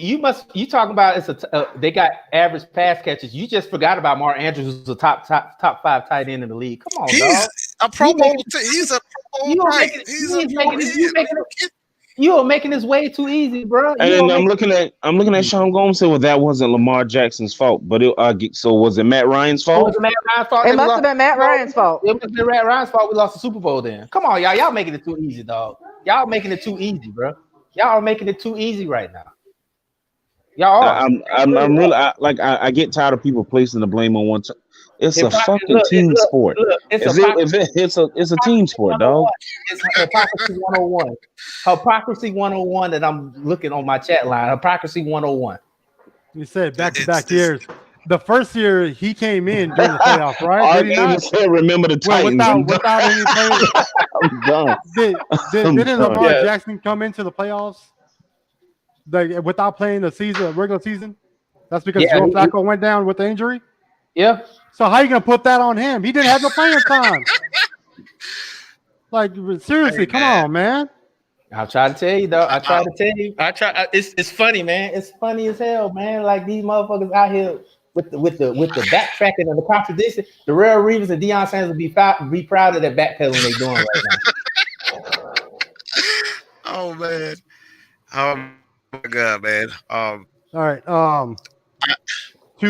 I need to put my son to bed. It's a little. Yeah, we about to wrap it up, man. So to wrap up, the Cowboys side of things. We need fucking everybody on defense. We need a safety, a DB, fucking a few defensive tackles, defensive linemen. I mean, the actual defensive lineman that can rush the quarterback, unlike that, number 9-0. LaDonna's gonna kill you. She gonna kill you. She gonna kill you are trying to end up on the episode of Snap. You are trying to be on the episode of Snap. I am trying. No, fuck that damn candle. You are about to become the candle. But I will say this before. I will say this before we. I will say this before we wrap up. There are a couple of moves that were made, low key made. Mariota's the Raider.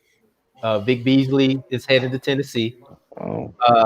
I think the Eagles made some moves. I know I'm gonna talk to my brother-in-law later on. I know they made some moves. Thomas Davis went to the Redskins. Oh wow! Because I know he got cut. Malcolm Jenkins got cut.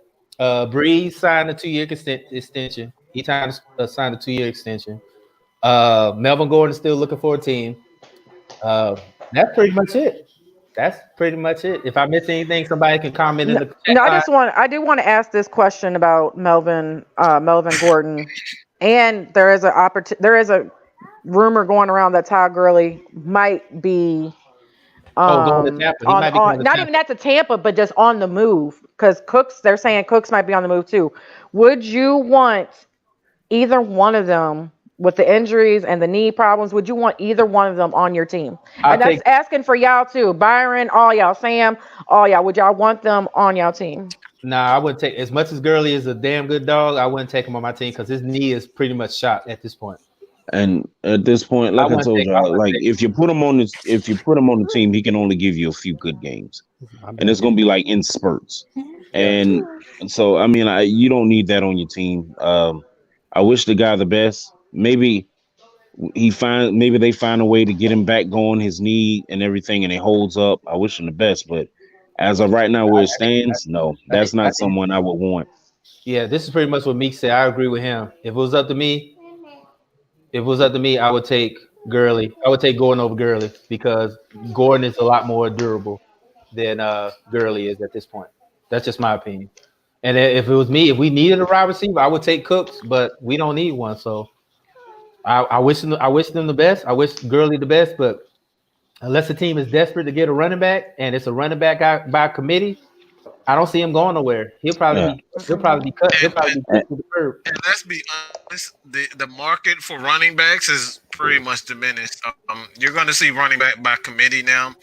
You're not unless this guy is worldly like Gurley was pre-injury, Zeke and Le'Veon Bell and whatnot. You're not going to see a lot of these big contracts. So there's a change. You're going to see teams. They're going to do running back by committee. They're going to run it back by committee. And I think we're even going to start. And I even think we're going to start doing a running back by committee because I understand they paid Zeke to do what he's got to do, but Pollard showed what he can do, and I think they're going to play him more, and you're going to see more of a running back committee. And I wanted that for y'all because I was talking to y'all last year. I was like, Freeman don't look like he's running. And I think I said that like on week 3 or week 4. I was telling y'all that. I was like, Freeman don't look like he's running. I don't like how this is looking for y'all. And to y'all, I wish y'all would have, like, every Falcons fan probably agree with me. Y'all should have got rid of him when Detroit wanted him. I said it too. I said it myself. Yep. And I agree with what Joe B said. I don't see no running backs getting taken in the top 15 of this draft. I don't see no team paying them this money. I really don't. I think you'll see the first running back taken maybe late first, early second. Late first. And that's Swift. That's probably. I don't even think late first. I just think second round period. I think the majority of the players that would be drafted first would be the offensive linemen and defense players. I don't expect not only the Cowboys, but there are a lot of teams out there that need defense. Or if they don't need defense, they need someone to come and fill in the gap if that starter goes down. They need someone to come in. Or they're doing some trade bait. Yeah. Right. Like I said, I do agree with you. I'll say this. I see a running back getting drafted round probably between what? Maybe number 20. I said 20. I said between 26 and 30. Yeah, maybe 27th, maybe. If not, they're definitely gonna be in the second round going. But everybody's gonna address either a quarterback issue or a defensive issue. That's just what it's gonna be. And wide receiver. And O-line, definitely O-line. And wide receiver, because this wide receiver, like we were talking about, is deep this year too. But they're going to probably not go to number 15, 16, because there's a rumor that the Cowboys are looking for a wide receiver. So we might have some, do some stupid shit and pull a wide receiver instead of a DB. So you never know. I think with what the Texans did, I think they're either going to look for an offensive lineman or a target for Deshaun Watson. Because as much as Fuller has played this past season, that man can't stay on the field. He can't stay on the field. He can't. So. All right. So to end this off, let me ask y'all one question. No debate. Just answer, and we'll move on. We'll go around. Jerry, we'll start with you. Who's the number one pick this year? Burrow. Mike. Burrow. Same. Burrow. And I say that because I heard that it was rumored that he begged Cincinnati to tag AJ Green. That's the rumor I heard. He said that's why he got tagged. That's why I said Burrow. That's why I say Burrow, because if you're going to do that, if you're going to convince a team that's potentially going to draft you, you need a weapon on the outside. You need a weapon on the outside. So when I saw the Bengals tag AJ Green, I was like, he's on. That pretty much solidifies who's going to be number one. All right. To me. All right, no debating. That was just purely. No worries.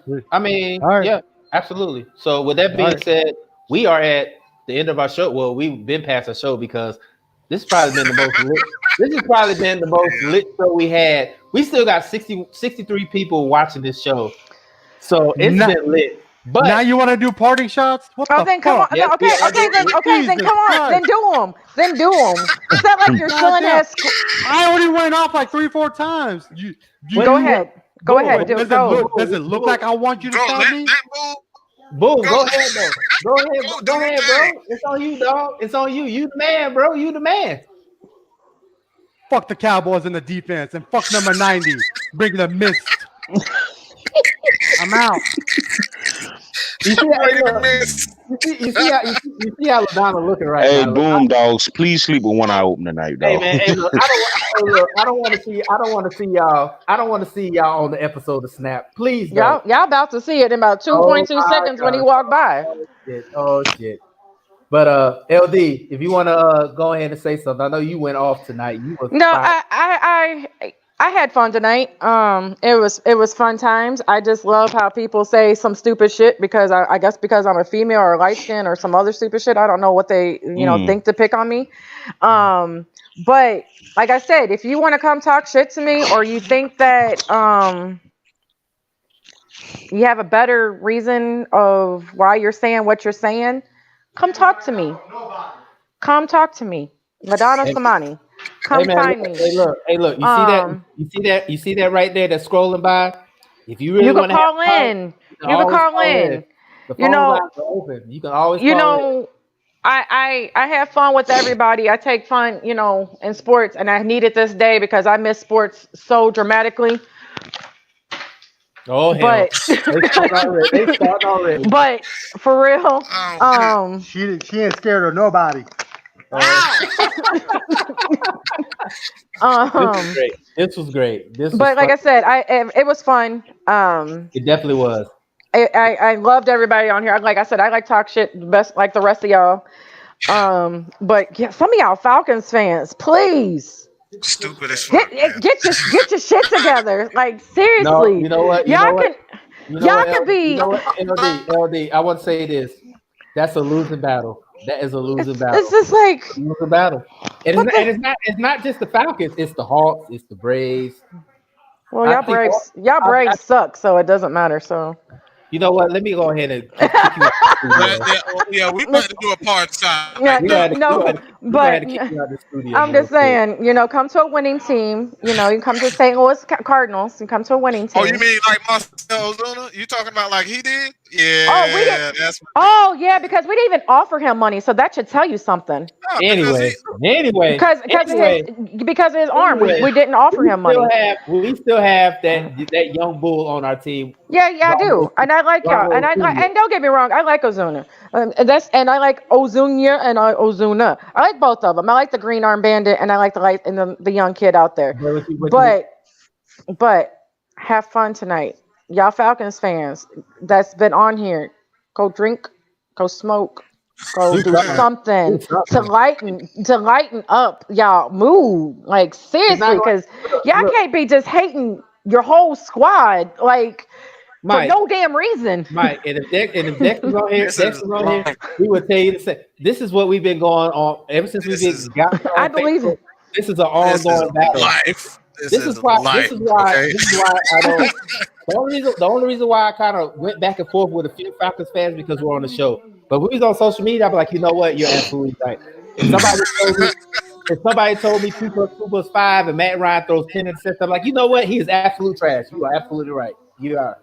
I would even. Sean Gomes, I don't know, boo boo. I am born and raised in St. Louis, so do not come at me when they talk about winning teams. I was born there. If you want to see my birth certificate, you can see St. Louis, Missouri. I didn't just pick a winning team. I'm not a Yankees fan. Ooh. I was not in. I didn't pick the Patriots. I didn't just go to a winning team. I am born and raised in St. Louis. I became a Cowboys fan way before. Actually, I'm sorry. Let's take it back. I was born in 82. So that time, Arizona Cardinals left right before I could even start watching football. And then that Rams team came in 95. I was already a Cowboys fan before that time being. So when I picked my Cowboys, yes, they were winning because I was like, 7? 91? I was not even. No, I was 9 when I picked them. It was between the Cowboys and the Bills. That was the 2 teams I chose between. And yes, I picked the Cowboys. But what kid doesn't pick that? But like I said, I picked then. But if you want to come talk to me about my sports history, most of my teams are from St. Louis. The only team that I don't pick that's not from St. Louis is the Cowboys. But we didn't have a team during that time that I was really getting into football. Yeah. Trust me, she did. I know your history. So please come at me. So please come at me and say, "Oh, she's a winning." No, it's not about winning. It's about my loyalty. Just like y'all are loyal to Atlanta because y'all are from Georgia or your family's from Georgia or something like that. That's how it was for me. I would like to say this: if it wasn't, if I would have followed my dad, I would have been a Saints fan. So yeah, and if I followed my mom, I would have been a Rams fan. Yeah, I would have been a Saints fan. I didn't do that. My mom is still a Rams fan to this day. I will say this about my BFF. She is Missouri down because she even cheers for Mizzou. And we ain't shit. And me and her go talk shit to you. We would go back and forth about the fact, even though our college team, my college team is garbage. Our Georgia team, football team, would flatten her team. She still would talk shit, and I still owe her for the song because the Cardinals beat the Braves. But I'm not gonna do it tonight because we ran over, so I might do it. That's fine. You don't have to do it. You don't have to worry about it. It's all good. I have to sing. I know I'm a man of my word, so I will sing the song next week. So if anybody wants to get on, I will sing it next week. So I'm good. I'm good, Chief. I'm good. I'm good, Chief. And see, and I'm a blues fan. I'm a diehard blues fan. I'm a diehard Cardinals fan. I'm a Mizzou fan. I am all about Mizzou. My team. You see, I got a blanket. I'm a diehard. I got a Cardinals room. Diehard. But like I said, you know what? She had the nerve to try to put me in there. I was like, "Are you fucking kidding me right now?" Yeah, just.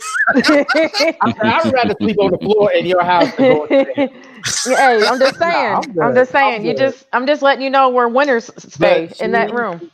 You know what? I would say something, but we're on the family show. So anyway, but she's thorough. Don't get it twisted. She is thorough like all of us. We are very thorough with our teams. Trust me. Yes, but I just want to say good night to you all because it was fun. It was a fun show. It was a fun show, and I loved everybody. It very was. Look, don't take nothing personal that we talked about. We talk shit back and forth to you guys, but don't take it personal. That's how we are. That is how we are. So if any one of y'all want to take it personal, block us because that's how we are. That is how we are. They know how I do it. That's how we get down. Anyway. That's how we get down. That's the reason why. That's the reason why we got 43 viewers on our line because they know shit's popping. Absolutely. They know shit's popping. They know it. So, but if LaDonna, you're done, I'm gonna let one of my brothers. Yeah, one of my brothers want to speak before we head off. I'll just say this, man. Everybody just.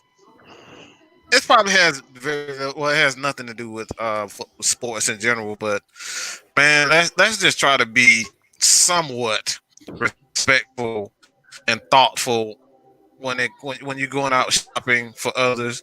You know, a lot of these people are absolutely hoarding things, and you have elderly people that need supplies, and these people are old. Their immune system is not as strong as a younger person. So let's just try to think about others when you're going out shopping, man. Just like if you can get by with just one or two, just this really just threw me off. Like, what the hell, LaDonna? You just threw me off with that. But if you can get by with just that alone, if you can get by with just two, just two packs of toilet paper or something like that, do that, man. Or just give it to your neighbor who doesn't have any. You know what I'm saying? Like, just be thoughtful in this time and place because you never know when things like this are going to happen. You never know when you are going to be in a spot, a place of need. So let's just try not to be greedy, be thoughtful, and that's all I got to say about that, man, because it's a lot going on right now. So just be thoughtful, at least try to be thoughtful to someone you like. You ain't got to like them. You ain't got to put up with people, but at least try to be thoughtful in this time, at least this time, man. All right, Phil, you want to go ahead and go? Yeah, exactly. I agree with what Mike was saying. You got to be considerate and be thoughtful. Like I said, everybody's just hoarding and buying a bunch of things and not thinking about the next person in their family. So I made a vow once this is all over with, because y'all didn't want to leave any Lysol and Clorox wipes, I'm buying all the motherfucking Febreze in the world. All of it. I want to see y'all make your house smell good then. I'm show you what it is. But on a serious note, I want everybody to stay safe. Watch your surroundings. Take the extra precautions that you do need to stay safe in these times. I appreciate everybody who was watching. This is the most fun I have had on this show in a long time. And the fact of the matter is, I was watching the views. We got up to like 63. That's never happened ever. Right. That's good. That's good shit right there. And like I said, we thank you guys. We appreciate y'all listening with us, man. Real talk. Like, yeah, we went back and forth. We talk shit to y'all, and y'all talk shit back to us. Just let us know it's appreciated. We're not. We did. We are not ESPN here. So keep that energy with us because we gonna need that to sharpen our skills, and y'all go back and forth. Appreciate that for real. But go ahead, Phil. Yeah, like I said, I appreciate everybody who chimed in, commented, and say what you want to say. This is not just our platform; it's your platform too. To voice your opinion and say what you want to say. I appreciate that. Like I said, this is the most fun I had on the show in a while. I did. We had some fun moments on the show, but I don't think nothing can top what happened tonight so far. So, awesome, like I said, I do appreciate you guys.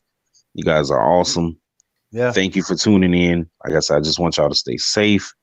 Please just do whatever you can do to avoid coming in contact with someone. And it's kind of hard because you don't know who has it and who doesn't, but just make sure your families are safe. Y'all stay safe.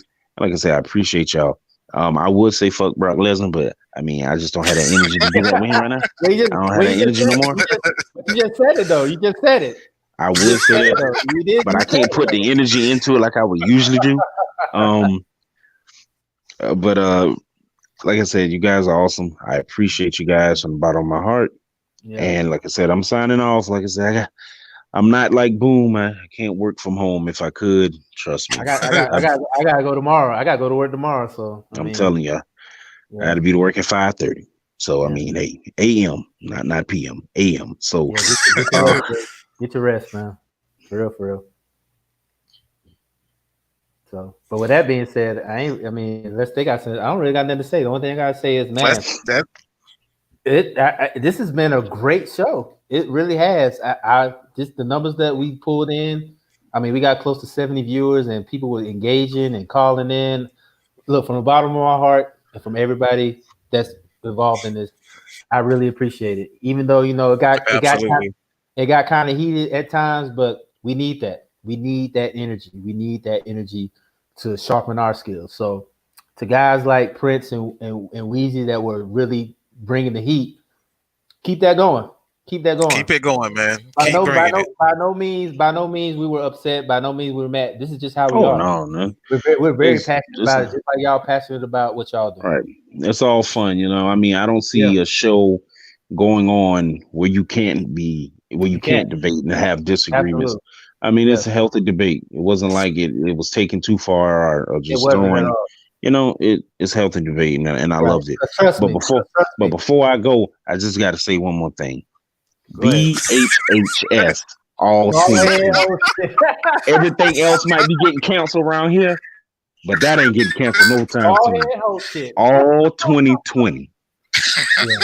But with that being said, you gotta understand this guy down here, this guy right here, Dex, LaDonna, Nikki, Kim, all of us, we've had a lot more heated debates about stuff. Like we were literally screaming at each other. So for what y'all are doing out there, it's light work. Just welcome to the family. Just welcome to the family. That's all we can say, man. Pretty much it's light work. It's light work. It really is. So if people out there are taking this personal and feel that we're taking it personal, it's not. We're not. We're just doing it because we're not ESPN. ESPN is a yes man show. We know that. They're going to agree with what's going on. So if you feel that we're too hardcore, we're too rough, go watch ESPN. But if you feel the same way, keep talking to us, man. Keep talking. I'm telling you, there's nothing I take personal being said. Now, let me tell you something. In my line of work, in my line of work, I've heard all I can hear in my line of work. Exactly. So what you saying right now, it would be nothing. If only you knew. So don't take it personal. Please tune into the show. Please come with the heat. Please come with the bullshit. Please come with the talking, because the thing about all of us, we'll give it right back to you. Trust me, we will. We will get it. They definitely will get it back. And it will make the show better. It really will, because I'd rather have that than a bunch of yes men agreeing with us, because then I'll be like, what the fuck's going on? Like, we really need to do it. So I appreciate everybody listening to us and taking time out their night to listen to us. We're gonna really, this show's really gonna take off. Like I said, this is probably the highest rated show we had as far as views. Like I said, it got to 65. It almost got to 70. It got to 65. And even though we're doing our part in shot, we still got 22 viewers. So that says a lot. A lot of people, the word is spreading. Social media, all that stuff. People are, coming in and listening to us. But I also got to give a shout out to that couple in Texas. Y'all really brought that bar. So they need their own reality show, dog. I said it. I told you. And man. If Boom is up to it, from all of us, we would love to have. We would love for you to have a seat anytime you I will. I think that will work out for us, because from what I was told, a lot of people said that we had good chemistry with you being on. So that would really help. And if Dex comes back, there'll be 5 of us. Matt come back, it'll be 6 of us. So it's gonna be really crazy if all of them come back. So I mean, Boom, like I said, Boom, you the star right now, man. So you the real MVP, bro. I gotta give props to you, man. I really do. So, but with that being said, I appreciate everybody listening to us. We'll be back next Tuesday. Like I said, I extended the invitation to Boom, and it's up to him if he wants to take it or not. I really hope he does. But like I said, this is probably one of the best shows we had. It was very, very, very lit. Like I said, the chat line was off the hook. The chat line was off the hook. The views were off the hook. I got I got 3 people that tried to call in, and I tried to get them as fast as I could, but they hung up. So I guess we'll work on that. But as far as the show overall, this was great. This was really great. I love that, and from the bottom of my heart, and everybody else on SPN, I appreciate that. So with that being said, we're about to bail out, and we'll see y'all next week.